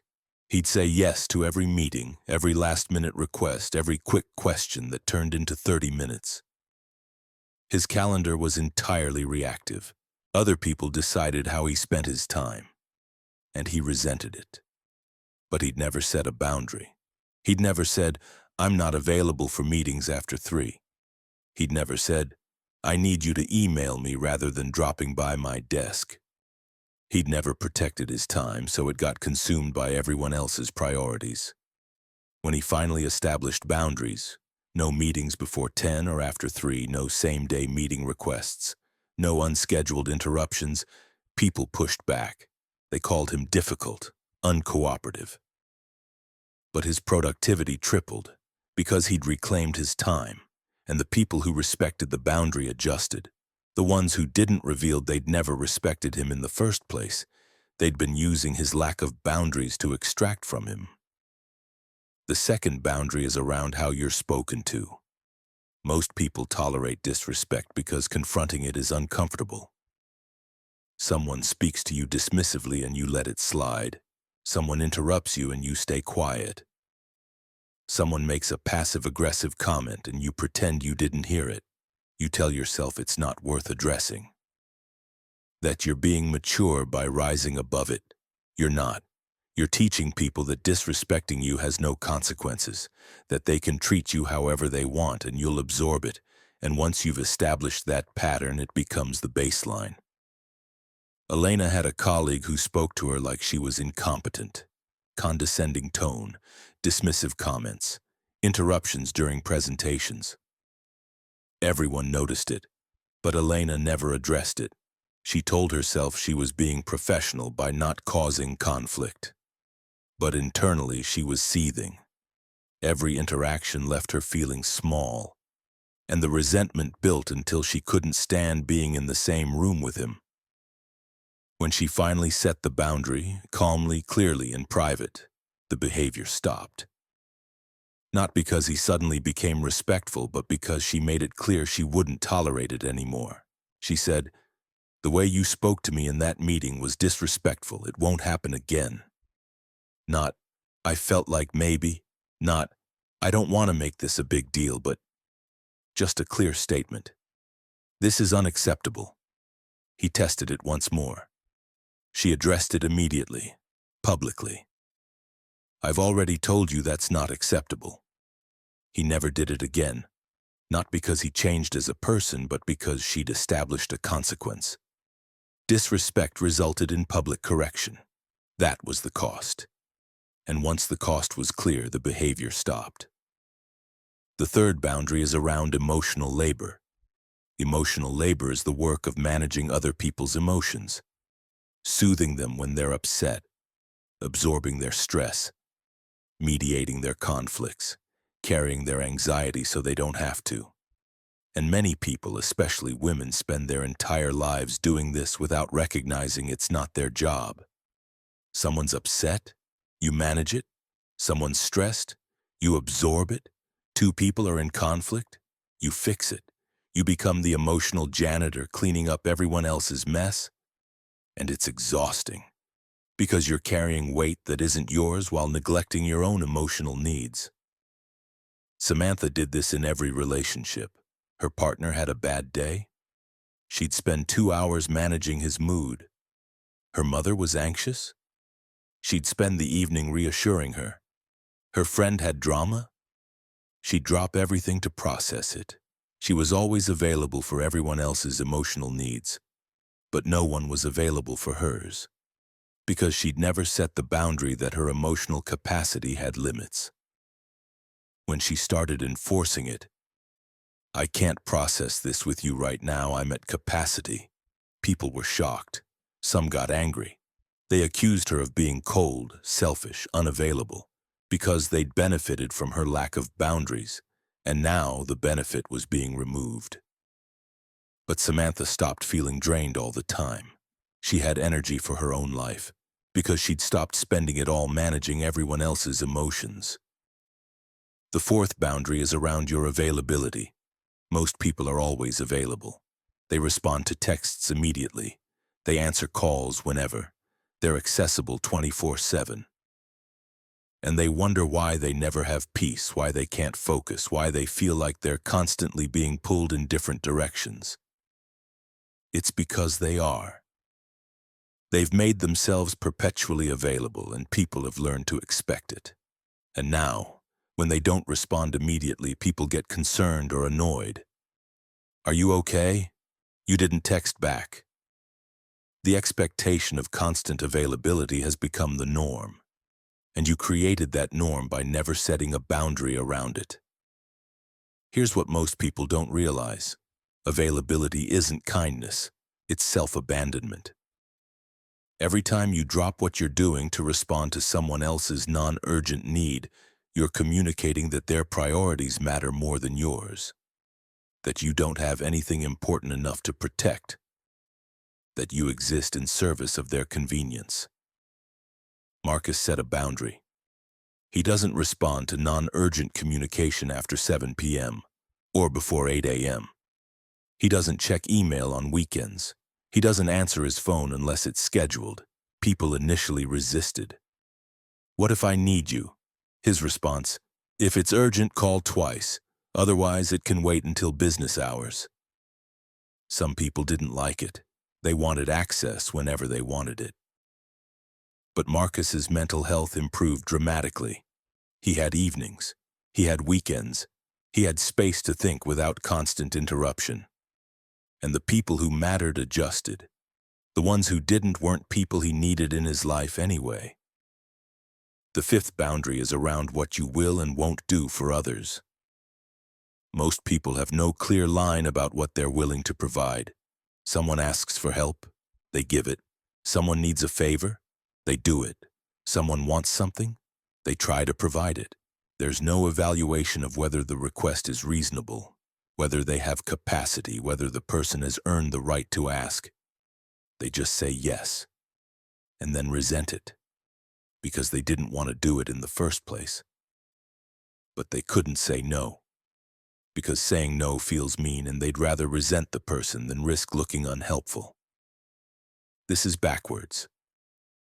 Boundaries aren't mean. They're honest. When you say yes but mean no, you're lying. You're performing generosity while building resentment. That's not kindness. That's dishonesty dressed up as niceness. Here's how to set boundaries you should have set years ago. First, identify where you're being violated. Where in your life are you tolerating treatment you shouldn't? Where are you giving time you don't have? Where are you absorbing emotional labor that isn't yours? Where are you saying yes when you mean no? Write it down. Get specific. You can't set a boundary around something you haven't clearly identified. Second, decide what the boundary is, not what you'd prefer, what you require. I'd prefer people didn't interrupt me as a preference. I will not continue conversations where I'm being interrupted is a boundary. One is a wish. The other is a standard with enforcement built in. Make the boundary clear, not vague, not soft, clear. I don't respond to work communication after 7 p.m. I don't tolerate being spoken to disrespectfully. I don't take on emotional labor that isn't mine. These are clear. There's no ambiguity. People know exactly where the line is. Third, communicate the boundary. You don't need to make an announcement to the world. But when the situation arises where the boundary applies, you state it clearly. I'm not available after 7 p.m. for work matters. I need you to speak to me respectfully, or this conversation is over. I'm not able to help with that. No apology, no justification, just a clear statement of the boundary. You're not asking permission. You're informing them of reality. Fourth, enforce the boundary. This is where most people fail. They state the boundary, someone crosses it, and they don't follow through. The boundary collapses, and once it collapses, it's not a boundary anymore. It's a bluff that was called. Enforcement means consequence. Someone crosses the boundary, you act. They interrupt you during a conversation. You stop talking and say, "I'll continue when you're ready to listen." They text you after your availability boundary. You don't respond until your next available time. They speak disrespectfully. You end the conversation. No threats, no warnings, just immediate, calm enforcement. Fifth, tolerate the pushback. People will test your boundaries, especially people who've benefited from you not having them. They'll push, they'll guilt, they'll accuse you of changing, being difficult, being selfish. Let them. Their discomfort with your boundary is not your problem. Your job is to hold the line, not to make them comfortable with it. Here's the script for pushback. Them. You've changed. You never used to be like this. You. You're right. I didn't have boundaries before, I do now. Them. You're being selfish. You. I'm being clear about what I will and won't do. Them. But I need you. You. I understand. And I'm still not available for that. No defensiveness. No justification. Just calm restatement of the boundary. You're not debating it. You're informing them it exists. Samantha rebuilt her life around 6 clear boundaries: time, respect, emotional labor, availability, what she will and won't do, and physical space. She enforced them consistently. Some relationships ended. She lost friends who'd only been there to extract. She created distance from family who couldn't respect her limits. And she found peace for the first time in her adult life. Because boundaries don't ruin relationships, they clarify them. The ones that survive are real. The ones that don't were built on your self-abandonment. And those aren't relationships worth preserving. Stop tolerating what you shouldn't. Stop giving what you don't have. Stop being available for people who don't respect your limits. Stop saying yes when you mean no. Set boundaries, clear ones, enforce them without apology, without negotiation. The people who respect them are your people, the ones who don't aren't.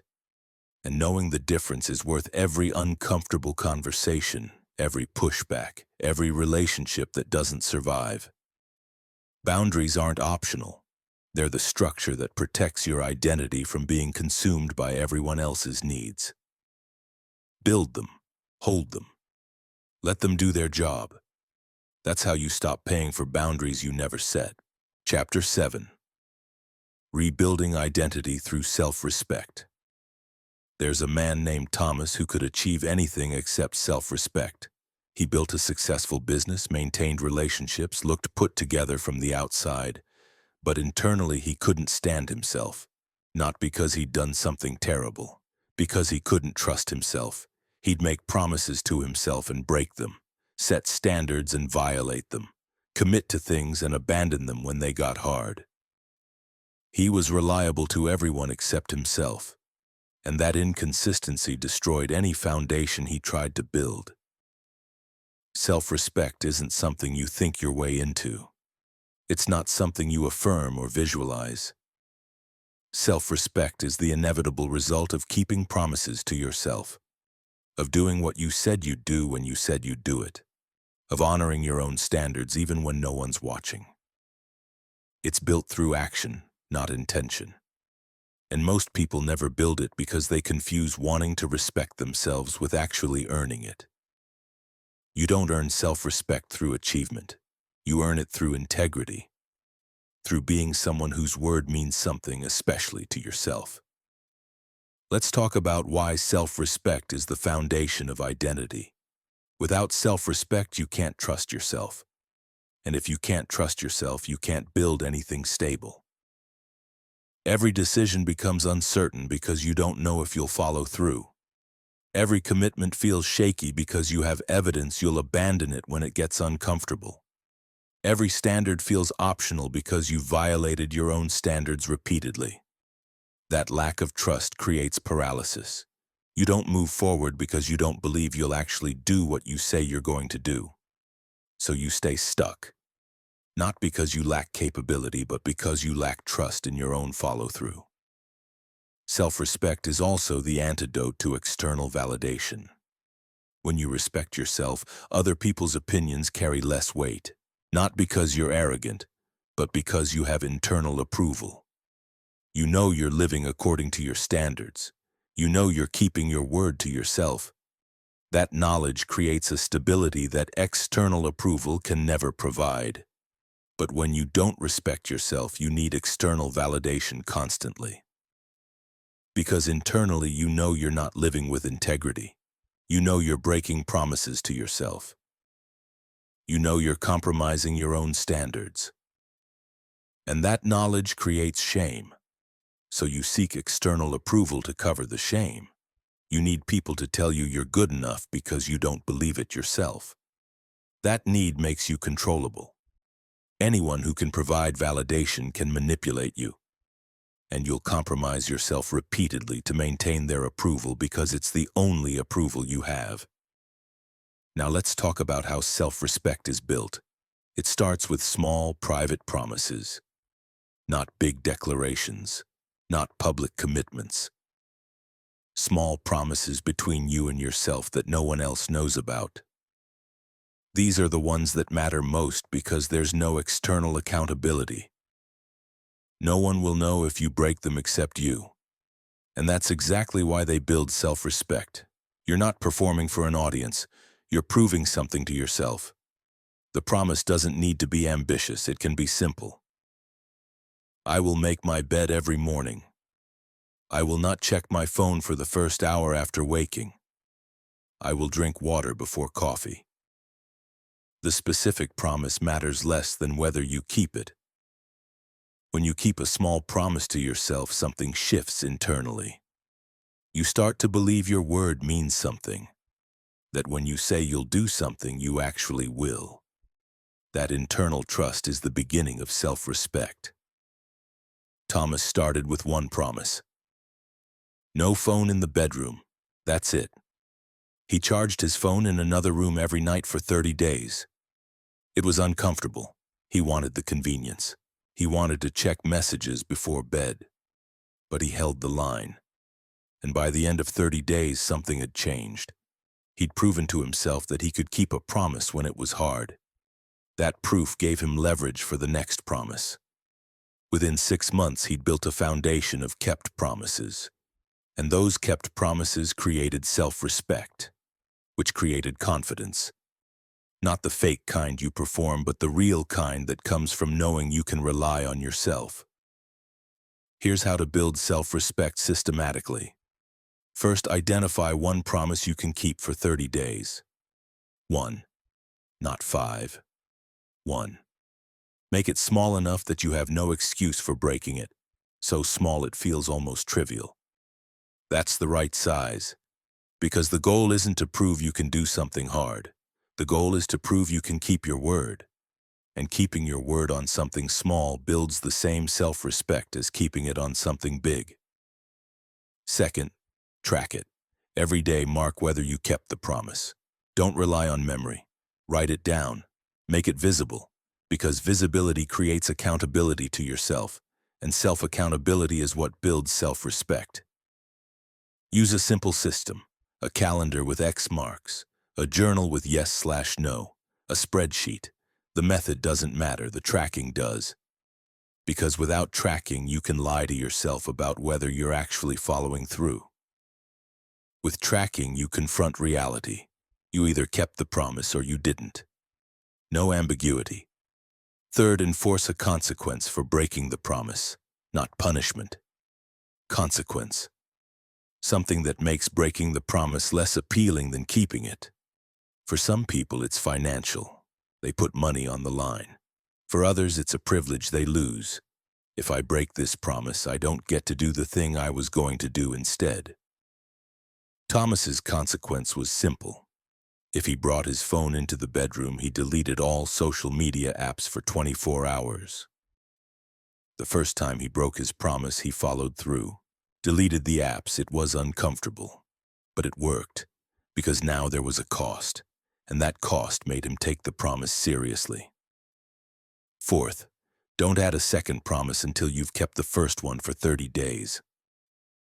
This is critical. Most people get excited after a week and stack more promises. They go from 1 to 5. And then they fail at all 5 because they didn't build the foundation. Don't do that. One promise, 30 days. Prove you can do it, then add another. The goal is to build a track record of follow-through.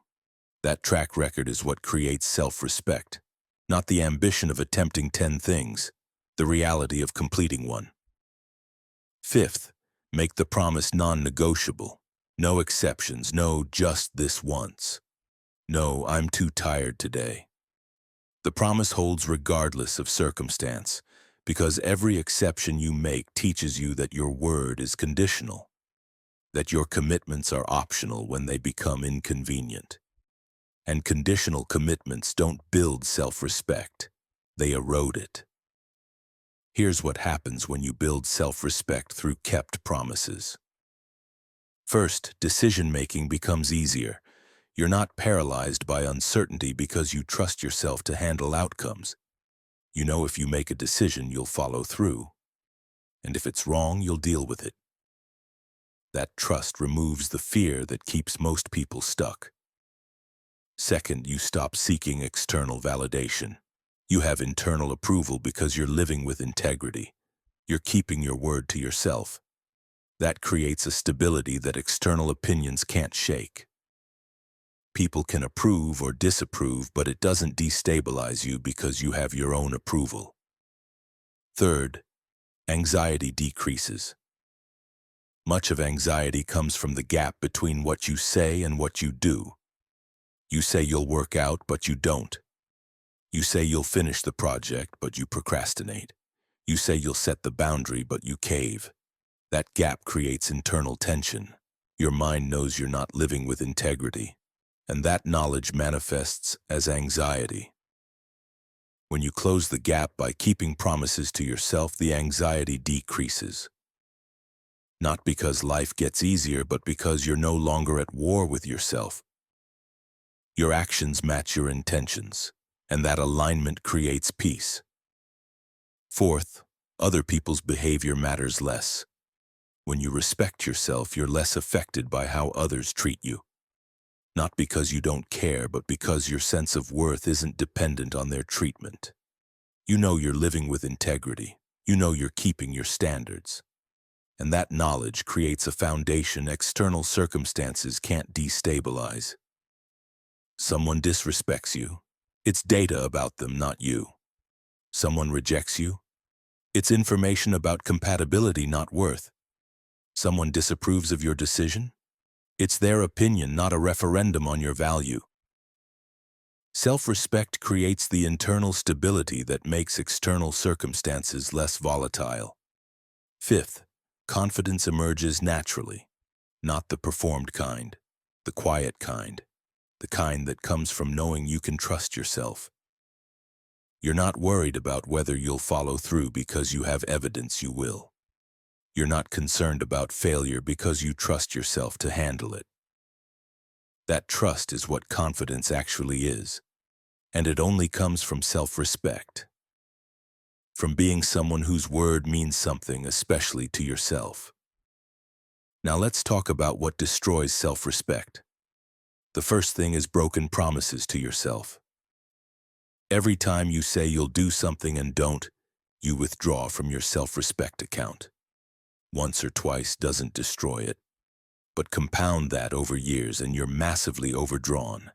You've made and broken so many promises that you no longer believe yourself. And when you don't believe yourself, you can't build anything. The second thing is violating your own standards. You know what you value: integrity, respect, honesty. Whatever your standards are, when you violate them, you lose self-respect. Not because someone else is judging you, but because you're judging yourself. You know you didn't live up to your own values, and that knowledge erodes the foundation. The third thing is tolerating what you said you wouldn't. You set a boundary, someone crosses it, and you do nothing. You said you wouldn't tolerate disrespect, but you do. You said you wouldn't accept being treated a certain way, but you let it slide. Every time you fail to enforce your own standards, you teach yourself that your boundaries don't matter, that your word is empty, and that destroys self-respect faster than anything else. Here's how to rebuild if you've destroyed your self-respect through years of broken promises and violated standards. Start with one small promise. Prove you can keep it for 30 days. That's the foundation. Don't try to rebuild everything at once. You can't. You destroyed your self-respect gradually through repeated failures. You rebuild it gradually through repeated successes. Start small. Build evidence. Let that evidence compound. Next, stop making promises you won't keep. This sounds obvious, but most people keep making big promises they have no intention of keeping. I'm going to work out 6 days a week. No, you're not. You haven't worked out consistently in 5 years. Stop lying to yourself. Make a promise you'll actually keep. I will move my body for 10 minutes 3 days this week. That's achievable. Keep it. Build from there. Next, enforce consequences for violations. When you break a promise or violate a standard, there needs to be a cost. Not shame, not self-flagellation.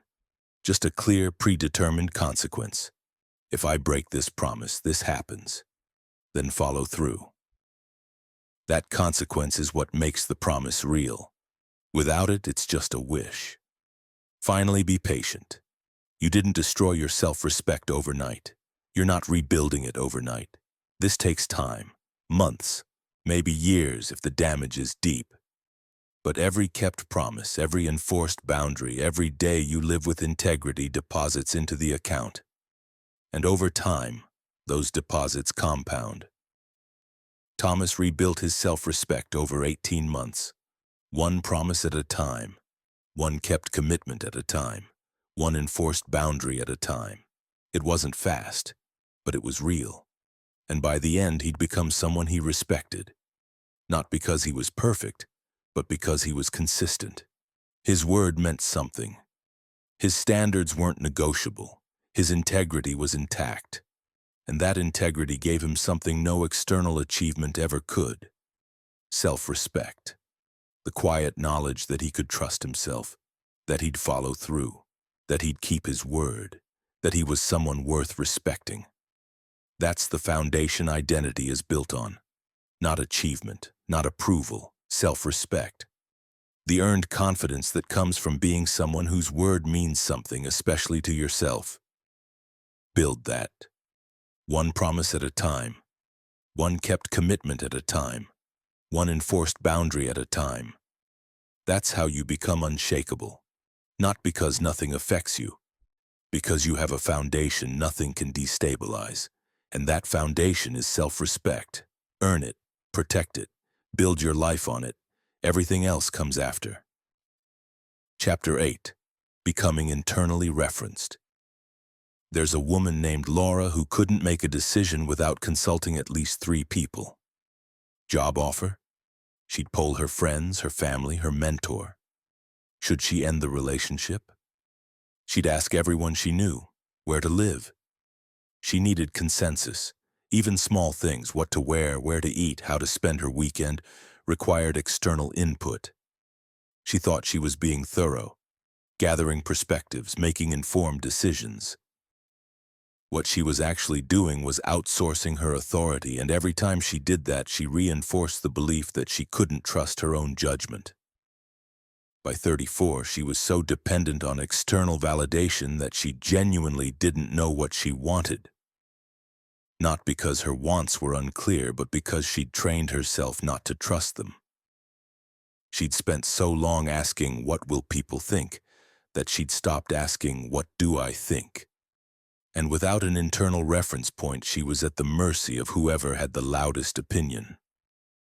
This is what it means to be externally referenced. Your decisions are based on what others think, not what you know. Your worth is determined by external validation, not internal alignment. Your direction changes based on who you talk to last. You're not living from a stable center. You're being blown around by whatever opinion is currently in front of you. Becoming internally referenced means developing the ability to make decisions based on your own judgment, values, and assessment of reality, without needing external approval to feel certain. It's not about ignoring input. It's about filtering input through your own discernment and trusting yourself enough to act on your conclusions even when they contradict what others think you should do. Let's talk about why internal referencing matters. First, it creates consistency.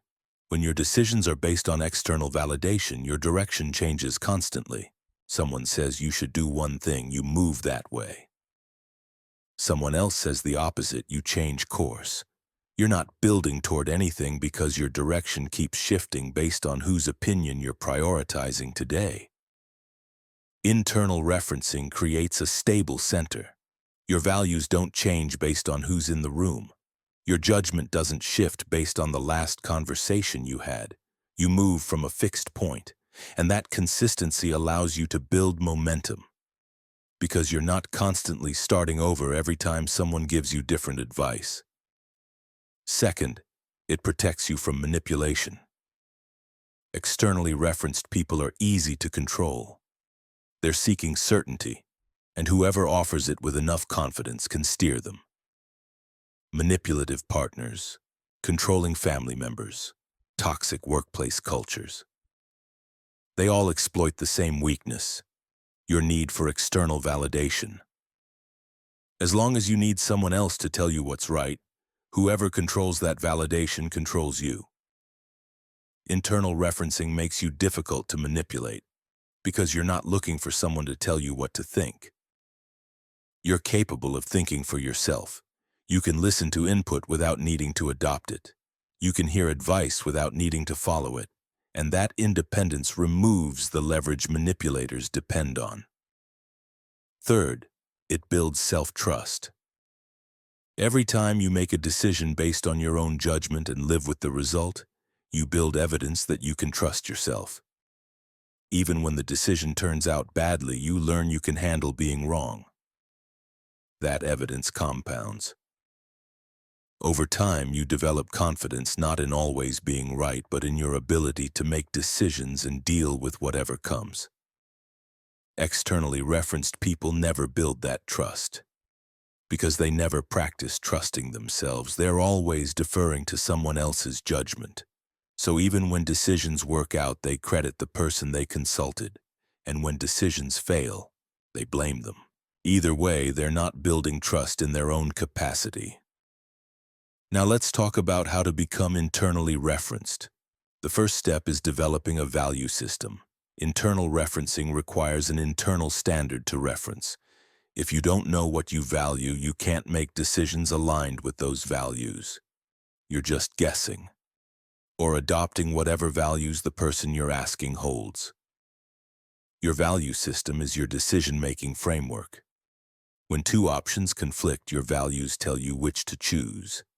Without them, every decision is arbitrary. With them, decisions become straightforward. Which option aligns with what I value? That's the one I choose. Here's how to identify your values. Write down the 3 to 5 principles that are non-negotiable for you. Not what you think you should value, what you actually value. These become your reference points. When you face a decision, you filter it through these values. Does this align with what matters most to me? If yes, you move forward. If no, you don't. Michael realized his core value was autonomy. Once he named it, decisions simplified. Job offer with higher pay but less control over his time. Declined. Relationship that required constant check-ins. Ended. Social obligation that felt like duty rather than choice. Refused. He wasn't being difficult. He was being consistent. Every decision passed through the same filter. Does this support my autonomy? If not, it wasn't for him. The second step is learning to make small decisions without external input. Start with things that don't matter much. What to eat, what to wear, how to spend your free time. Make the choice based solely on your preference. Don't ask anyone. Don't seek validation. Just choose and move forward. This feels uncomfortable at first. You'll want to check in with someone. Don't. Sit with the discomfort. That discomfort is you confronting the fact that you don't trust yourself. But the only way to build trust is to practice trusting. Make the decision. Live with it. Notice that nothing catastrophic happens. Even if you choose wrong, you survive. That evidence is what starts building internal reference. Laura practiced this for 30 days. Every day she made at least 3 decisions without consulting anyone. Small things. Where to get coffee, what route to take home, what to do Saturday morning. She tracked them, and at the end of 30 days she realized something. Most decisions don't matter as much as she thought. And even when she chose wrong, it wasn't catastrophic. She just adjusted. That realization reduced her need for external validation, because she learned that being wrong wasn't dangerous. It was just information. The third step is distinguishing between advice and noise. Not all input is valuable. Most of it is projection. People giving advice based on their fears, their values, their experience. That doesn't make it wrong, but it doesn't make it applicable to you either. Internal referencing requires discernment. You listen to input, but you filter it. Does this person have experience relevant to my situation? Are they speaking from wisdom or fear? Does their advice align with my values? Is this serving my growth or their comfort? Most people accept all input equally. They ask 10 people for advice and get confused because they receive 10 different answers. Then they're paralyzed because they don't know which one is right. But they're asking the wrong question. The question isn't which advice is right. The question is which advice aligns with my values and judgment. That's the input you integrate. The rest is noise. The fourth step is tolerating uncertainty without seeking external reassurance. Externally referenced people need certainty before acting. They need someone to tell them they're making the right choice. But certainty before action is a myth. You can't know if a decision is right until you live with the consequences. Internal referencing requires accepting uncertainty as part of decision-making. You gather information. You assess it. You make your best judgment. Then you act. You don't know for certain it's right. but you trust yourself to handle whatever comes. That tolerance for uncertainty is what allows you to move forward without needing someone else's permission. Here's the practice. Make a decision. Then for 72 hours, refuse to second-guess it. No matter what doubts arise, don't revisit the choice. You decided. That's done. Now you deal with the outcome. This builds trust in your ability to commit. And commitment is what internal referencing requires. The fifth step is noticing whose opinions you're prioritizing and why. Most people have a hierarchy of voices they defer to: parents, partners, certain friends, mentors, and they give those voices authority without questioning whether that authority is earned. Internal referencing requires evaluating whose input actually matters. Does this person know me well? Do they share my values? Have they demonstrated wisdom in this area? Or am I deferring to them out of habit, fear, or the need for approval? Laura realized she was giving her mother veto power over major decisions, not because her mother had wisdom in those areas, but because Laura was afraid of disappointing her. Once she saw that clearly, she stopped asking her mother's opinion on decisions that were hers to make. Not out of hostility, out of clarity. Her mother's approval wasn't relevant to whether a decision was right for Laura's life. The sixth step is practicing the complete sentence. When you make a decision, state it without justification. I've decided to take the job. Not, I've decided to take the job because. Just the decision. Let it stand without explanation. This reinforces that your decision is yours. It doesn't require external validation to be valid. When people ask why, and they're not directly affected by your decision, the answer is, because it's what I've decided. Not defensive, not apologetic, just clear. You've made a choice. You're not seeking consensus. The seventh step is living with the results of your decisions without blaming others. When you make a decision based on your own judgment and it turns out badly, you own it. You don't say, well, so-and-so thought it was a good idea. You say, I made that call. It didn't work out, I'll adjust. That ownership is critical because it reinforces that your decisions are yours. You're not just taking credit when things go well, you're taking responsibility when they don't. And that responsibility is what builds internal authority. You learn that you can handle being wrong, that you can make a bad decision and recover. And that knowledge makes you less afraid of deciding in the first place. Here's what happens when you become internally referenced. First, decisions become faster. You're not spending 3 weeks polling everyone you know. You gather relevant information, assess it, decide, and move. That speed creates momentum. You're building instead of deliberating endlessly. Second, relationships become clearer. People learn they can't sway you with pressure or guilt. They adjust. Some leave because they can't control you anymore. The ones who stay respect you more. Because you're grounded, you know what you want and why. And that clarity is magnetic. Third, your stress decreases because you're not carrying the weight of everyone else's opinions. You made your choice based on your values. If it's wrong, you'll handle it.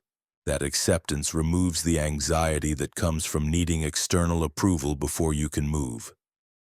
Fourth, you start feeling like yourself because you're not living according to a committee. You're living according to your own judgment. And that alignment creates a stability nothing external can provide. Laura eventually stopped polling people. She started making decisions based on her own assessment. Some worked out, some didn't.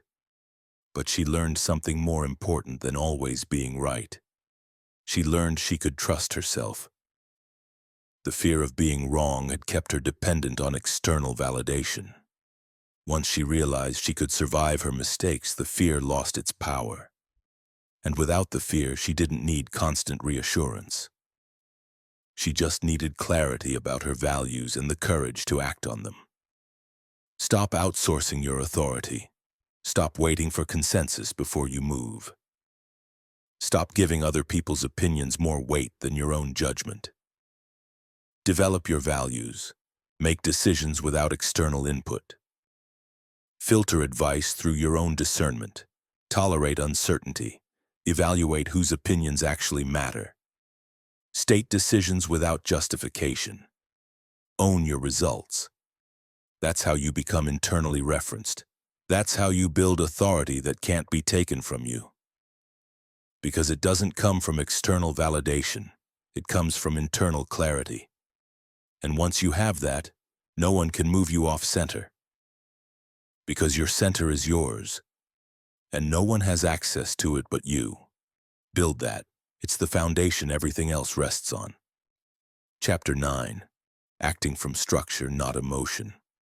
There's a man named David who lived his entire life at the mercy of how he felt. Good day. He'd be productive, present, engaged. Bad day. He'd shut down completely. His wife never knew which version of him she'd get. His business was erratic because his output depended on whether he felt motivated. His friendships were inconsistent because he'd show up when he felt social and disappear when he didn't. He wasn't a bad person. He was an unreliable one. Because his actions were entirely dependent on his emotional state, and emotional states change constantly. By 41, David had burned through 3 business partnerships, 2 marriages, and countless friendships. Not because of malice or incompetence, but because people couldn't count on him. His behavior was unpredictable. His commitments were conditional. His presence was mood-dependent. And eventually, people stopped investing in relationships with someone whose consistency couldn't be trusted. This is what happens when you act from emotion instead of structure. You become unstable, not just to others, but to yourself. You can't build anything lasting because your foundation shifts every time your mood does. And most people live this way without recognizing it's a choice. Acting from structure means establishing systems, principles, and routines that remain consistent regardless of how you feel. You don't check your emotional state before deciding whether to keep commitments. You don't negotiate with your mood about whether to show up. You act based on what you've decided matters, not based on what feels good in the moment. This isn't suppression, it's sovereignty. You feel the emotion, you acknowledge it. But you don't let it drive, because emotions are information, not instructions. They tell you something about your state. They don't tell you what to do. Let's talk about why structure matters more than emotion. First, structure creates predictability. When you act from structure, people know what to expect from you. You say you'll do something, you do it. You commit to showing up, you show up. Your behavior isn't dictated by whether you're having a good day. It's dictated by your standards. And that predictability allows people to trust you. Trust isn't built on intensity, it's built on consistency. And consistency only comes from structure. Second, structure protects you from your worst impulses. When you're acting from emotion, you do things you regret. You lash out when you're angry. You withdraw when you're hurt. You make promises when you're excited and break them when excitement fades. Emotion in the driver's seat leads to chaos. Structure in the driver's seat leads to stability, because structure doesn't change based on how you feel. Third, structure allows for growth. Growth requires doing things that don't feel good. Working out when you're tired. Having difficult conversations when you'd rather avoid them. Doing the work when motivation is gone. If you only act when you feel like it, you stay exactly where you are. Because growth lives outside your emotional comfort zone. Structure is what gets you there. Now let's talk about what acting from emotion looks like in practice. You wake up and check how you feel before deciding what to do. Feel energized? You'll tackle difficult tasks. Feel tired? You'll avoid everything hard. Your day isn't planned. It's reactive. You're responding to internal weather patterns instead of operating from structure. You have a commitment, but when it arrives, you don't feel like honoring it. So you cancel. You rationalize it. You're tired. You need rest. You're listening to your body. But what you're actually doing is teaching yourself that commitments are optional if your mood shifts. And once commitments become optional, people stop counting on you, including yourself. You set a goal, but when it stops feeling good, you abandon it. You were going to write every day, but after 2 weeks, the excitement faded. So you stopped. You were going to get in shape, but the workouts got hard, so you quit. You were going to learn a skill, but progress slowed. So you gave up. Your goals aren't commitments. They're mood-dependent wishes that last only as long as positive emotion does. You have a boundary, but enforcing it feels uncomfortable, so you let it slide. You said you wouldn't tolerate disrespect, but confrontation creates tension, so you absorb it. You said you'd protect your time, but saying no makes you feel guilty, so you say yes. The boundary wasn't structural, it was emotional. And emotional boundaries collapse the moment enforcement becomes uncomfortable. This is emotional living, and it creates a specific kind of chaos. Internally, you can't trust yourself because your behavior changes based on mood. Externally, people can't trust you because they never know which version of you they're getting. The result is instability in every area of your life. Here's how to shift from emotional action to structural action. First, establish non-negotiable daily systems, not goals. Systems. A goal is I want to exercise regularly. A system is I go to the gym Monday, Wednesday, and Friday at 6 a.m. The system removes decision-making. You don't ask if you feel like going. You go because it's Wednesday, and that's what happens on Wednesdays.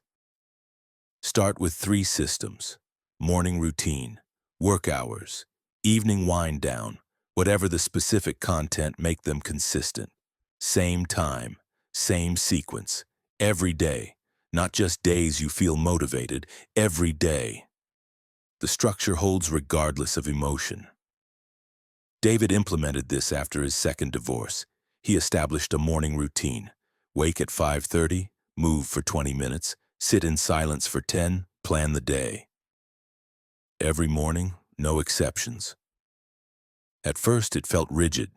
Then it felt stabilizing, because he wasn't spending energy negotiating with himself about whether to do it. He just did it.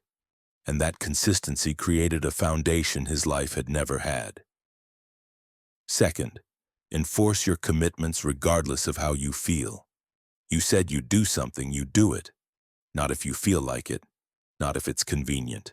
You do it because you said you would. This applies to commitments to yourself and commitments to others. You committed to working out 3 times this week. Tuesday arrives. You don't feel like it. You're tired. The bed is comfortable. Doesn't matter. The commitment holds. You get up. You work out. Not because you feel like it, because you committed to it. This sounds harsh. It's not. It's integrity. Your word meaning something. And integrity is what builds identity. Every time you keep a commitment when it's hard, you prove to yourself that your word matters. Every time you break one because you don't feel like it, you prove the opposite. Third, separate emotion from action. You can feel one way and act another. You feel anxious, but you give the presentation anyway.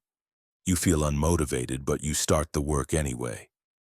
You feel hurt, but you communicate calmly anyway. The emotion exists.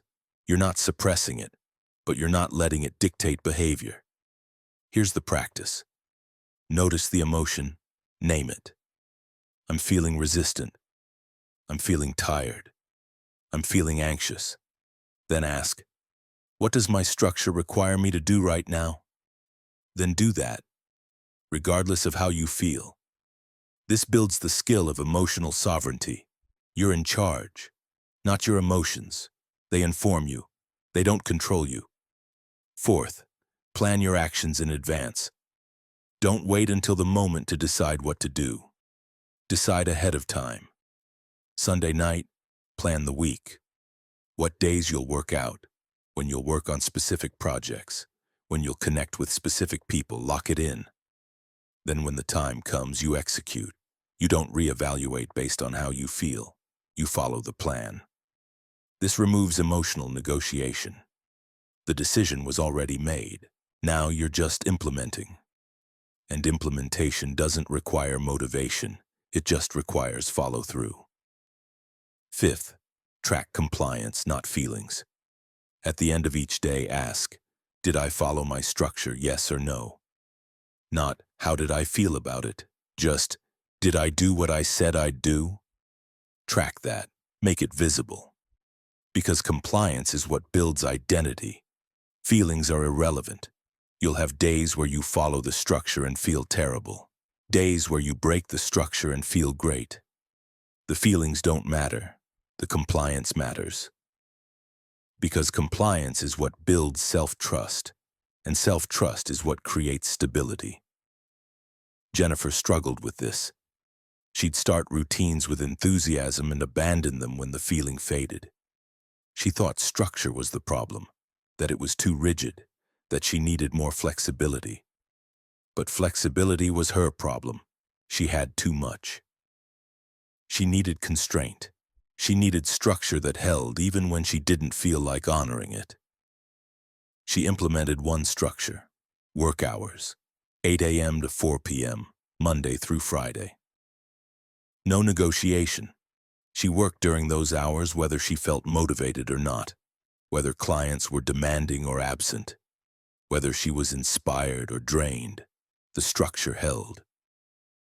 At first it was hard. She'd sit at her desk feeling unmotivated and want to walk away. She didn't. She stayed. And something interesting happened. Once she removed the option to leave based on feelings, her mind stopped negotiating. It accepted that work happened during work hours, and her productivity increased dramatically.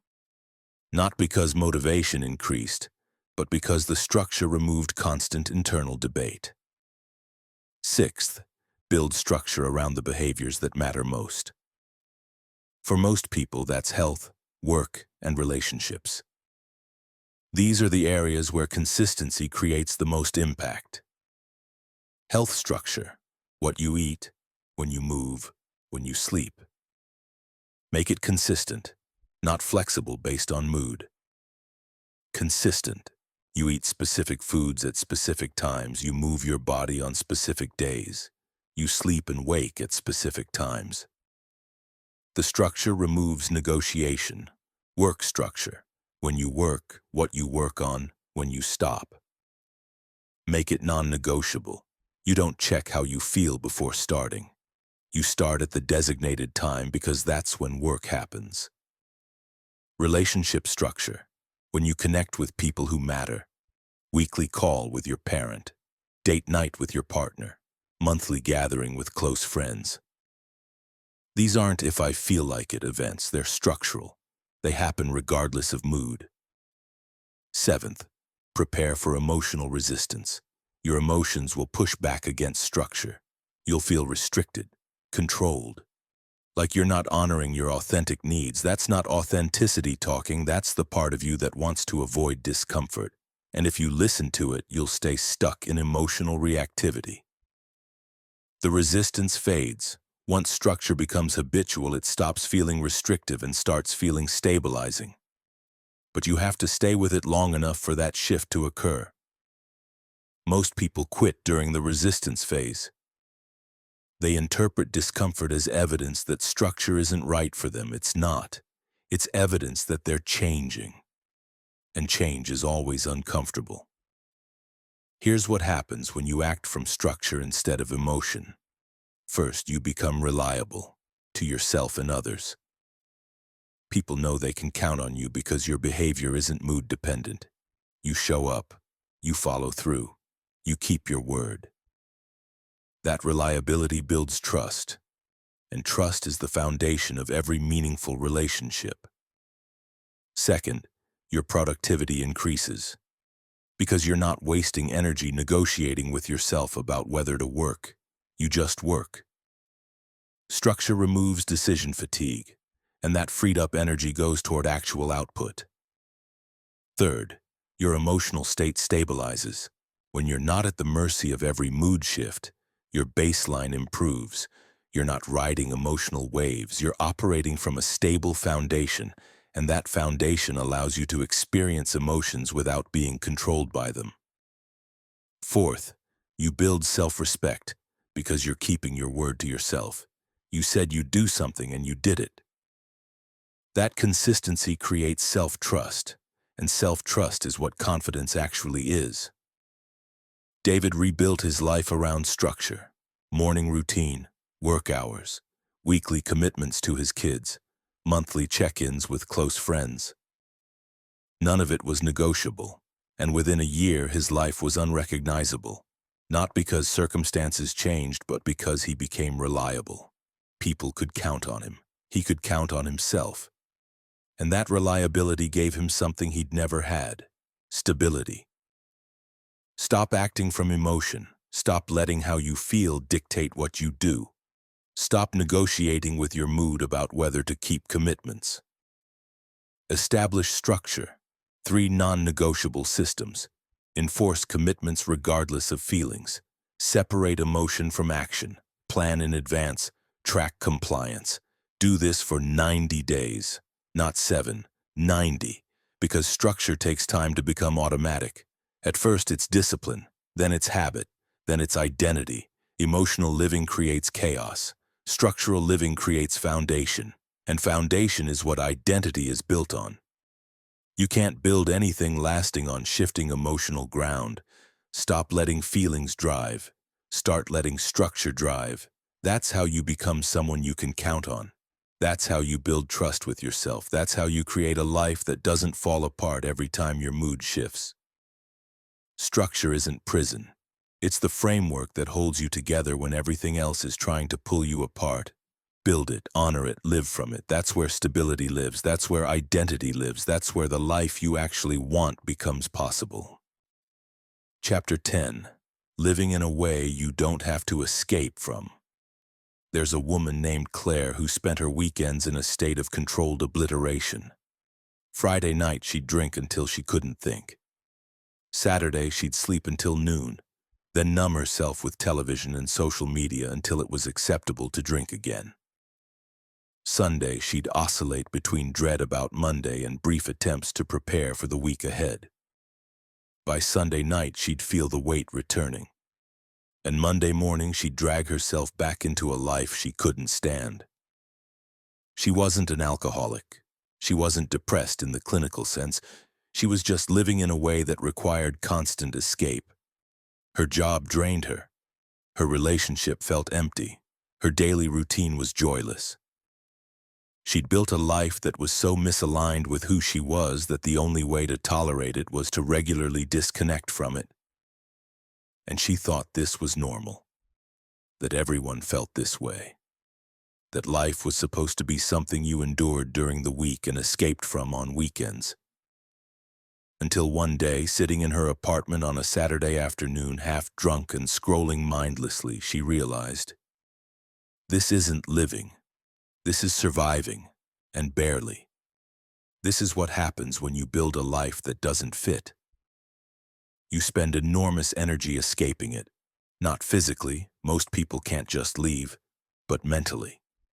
Through substances, through distraction, through anything that creates distance between you and the reality of how you're actually living. The solution isn't better coping mechanisms, it's building a life you don't need to cope with. A life you don't have to escape from because it's actually yours. Let's talk about what it means to live in a way you don't need to escape from. It doesn't mean every day is easy or pleasant. It doesn't mean you never face difficulty or feel stress. It means the core of how you're living aligns with who you are. Your work might be challenging, but it's not soul-destroying. Your relationships might have tension, but they're not built on performance. Your daily routine might require discipline, but it doesn't require you to abandon yourself. When you're living in alignment, you don't spend your evenings numbing yourself. You don't count down to Friday. You don't need vacations to recover from your actual life. Because your actual life isn't something you're trying to survive, it's something you're actively building. Most people are living the opposite way. They've constructed lives that require regular escape. And then they wonder why they're exhausted, why they need substances or distractions just to get through the week, why they feel hollow even when they're relaxing. The hollowness isn't a personal failing. It's a signal. Your life doesn't fit, and no amount of weekend escape will fix that. Here's how to recognize you're living in a way that requires escape. First, you spend your free time recovering from your actual life. You're not resting because you're tired from meaningful work. You're recovering from toxicity, from compromise, from daily acts of self-betrayal. Your weekends aren't for enjoyment. They're for numbing the damage done during the week. Second, you need substances or distractions just to tolerate your daily existence. A drink after work isn't a choice, it's a requirement. Hours of television aren't entertainment, they're sedation. Social media scrolling isn't connection, it's avoidance. You're not engaging with these things because you enjoy them. You're using them to disconnect from a life you can't stand being present in. Third, you fantasize constantly about a different life, not in a healthy, goal-oriented way, in an escapist way.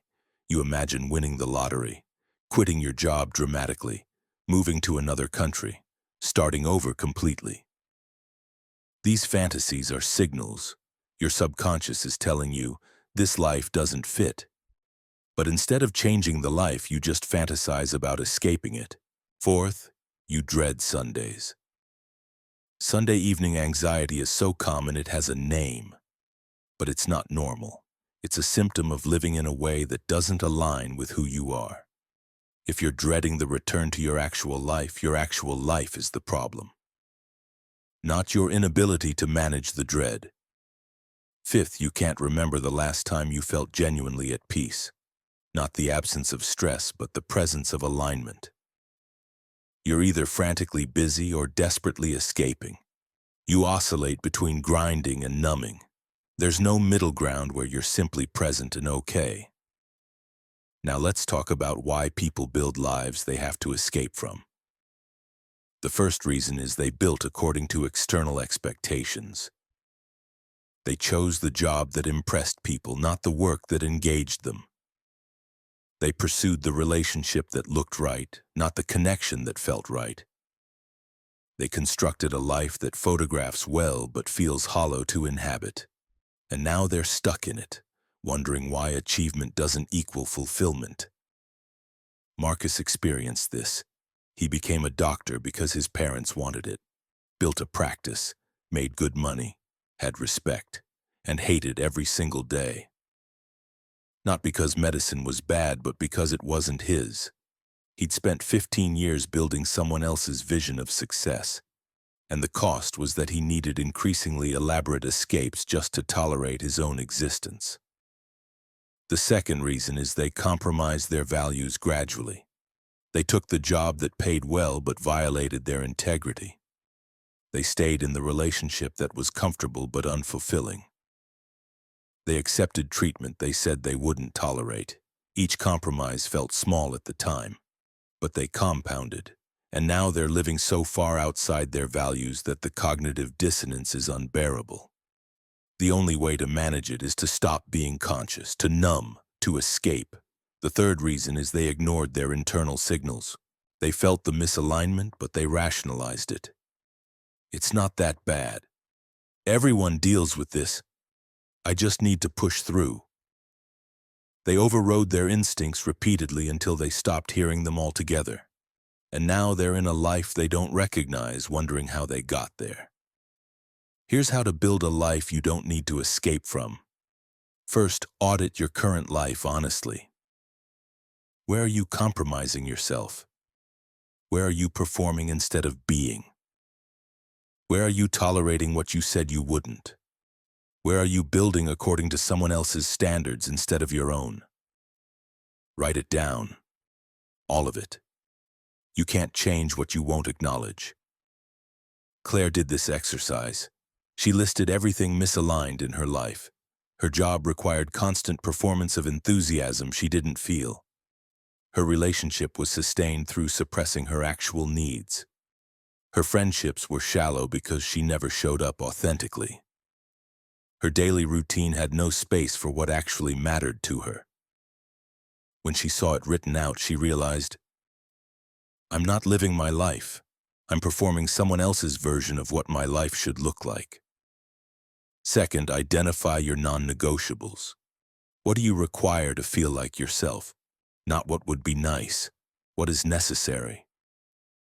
For some people, it's creative work. For others, it's solitude. For others, it's physical challenge. For others, it's meaningful connection. Whatever yours are, name them. These become the foundation of the life you rebuild. Third, start making changes, even small ones. You can't overhaul your entire life overnight. But you can change one thing today. One boundary you enforce, 1 hour you reclaim, one conversation you have honestly instead of performatively.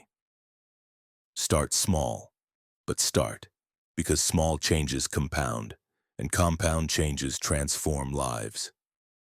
Marcus started with mornings. He'd been waking up with dread, immediately checking email, jumping into reactivity. He changed it. Mornings became his. No phone for the first hour. Movement, silence, planning the day according to his priorities instead of others' demands. That one change shifted everything. It gave him space to remember who he was beneath the performance, and that space gave him courage to make bigger changes. Fourth, eliminate what's draining you without adding value. Many people's lives are filled with obligations that serve no one. Events they attend out of guilt, relationships they maintain out of habit, commitments they keep because they made them years ago and haven't reevaluated. Cut them, not cruelly, just honestly. If it's not adding value to your life and you're only doing it to avoid judgment or maintain an image, stop. Fifth, build your days around what matters. Not around what's urgent, not around what other people need, around what actually matters to you. If relationships matter, protect time for them. If creative work matters, schedule it like you'd schedule a meeting. If health matters, build your routine around it. Stop treating the things that matter most as if I have time. Make time. Protect it. Let everything else work around it. Jennifer rebuilt her life around writing. It had been something she did if she had time, which meant she never had time. She made it non-negotiable. 5 a.m. to 7 a.m. every day, she wrote. No exceptions. Everything else in her life organized around that. And within a year, she'd written 2 books. Not because she found more time, because she protected the time that mattered and let everything else fit around it. Sixth, address the relationships that require you to perform. Some relationships drain you because they're built on who you're supposed to be, not who you actually are. You can't show up authentically because the relationship only works if you're performing. These relationships need to change or end. You can attempt authenticity. I need to stop performing and start being real with you. Can our relationship handle that? Some relationships can, others can't, and the ones that can't were never real anyway. Seventh, stop using escape as a primary coping mechanism. Escape is fine occasionally. But if it's your default response to your own life, it's a symptom of deeper misalignment. Instead of numbing every evening, sit with what you're feeling. Ask, what is this trying to tell me? Your discomfort isn't the problem. It's information about the problem, and you can't solve it if you're constantly sedating the signal. Here's what happens when you start living in a way you don't need to escape from. First, your energy increases. You're not spending it on performance, suppression, and escape. You're spending it on actually living. And that creates a completely different relationship with daily existence. You're not enduring, you're engaging. Second, you stop dreading Mondays. Not because work becomes easy, but because work is yours. It aligns with your values. It uses your strengths. It doesn't require you to abandon yourself. So returning to it doesn't feel like returning to captivity. Third, you need less to cope. The substances, the distractions, the constant escape mechanisms, they lose their appeal. Not because you develop superhuman discipline, but because you don't need them anymore. You're not trying to disconnect from your life. Your life is something you want to be present for. Fourth, you experience moments of actual peace, not manufactured peace from meditation apps or vacation. Real peace, the kind that comes from knowing you're living in alignment, that your days reflect your values, that you're not at war with yourself. That peace is what most people are actually seeking when they're constantly trying to escape. Fifth, you stop waiting for life to start. Most people are living in preparation mode. After I get the promotion, after I pay off the debt, after the kids are grown, after retirement. They're enduring now so they can live later. But later never comes. Or it comes and they realize they spent their entire life preparing for it instead of living it. When you build a life you don't need to escape from, you stop waiting. You're living now. Not perfectly, but actually. Claire rebuilt her life over 2 years. She left the job that required constant performance, ended the relationship that required suppression, built friendships based on authenticity instead of image, created a daily routine that honored what mattered to her instead of what looked impressive, and the need to escape disappeared. Not because her life became perfect, but because it became hers. She doesn't spend weekends in obliteration anymore. She spends them engaged with life she's actively building. She doesn't dread Sunday evenings.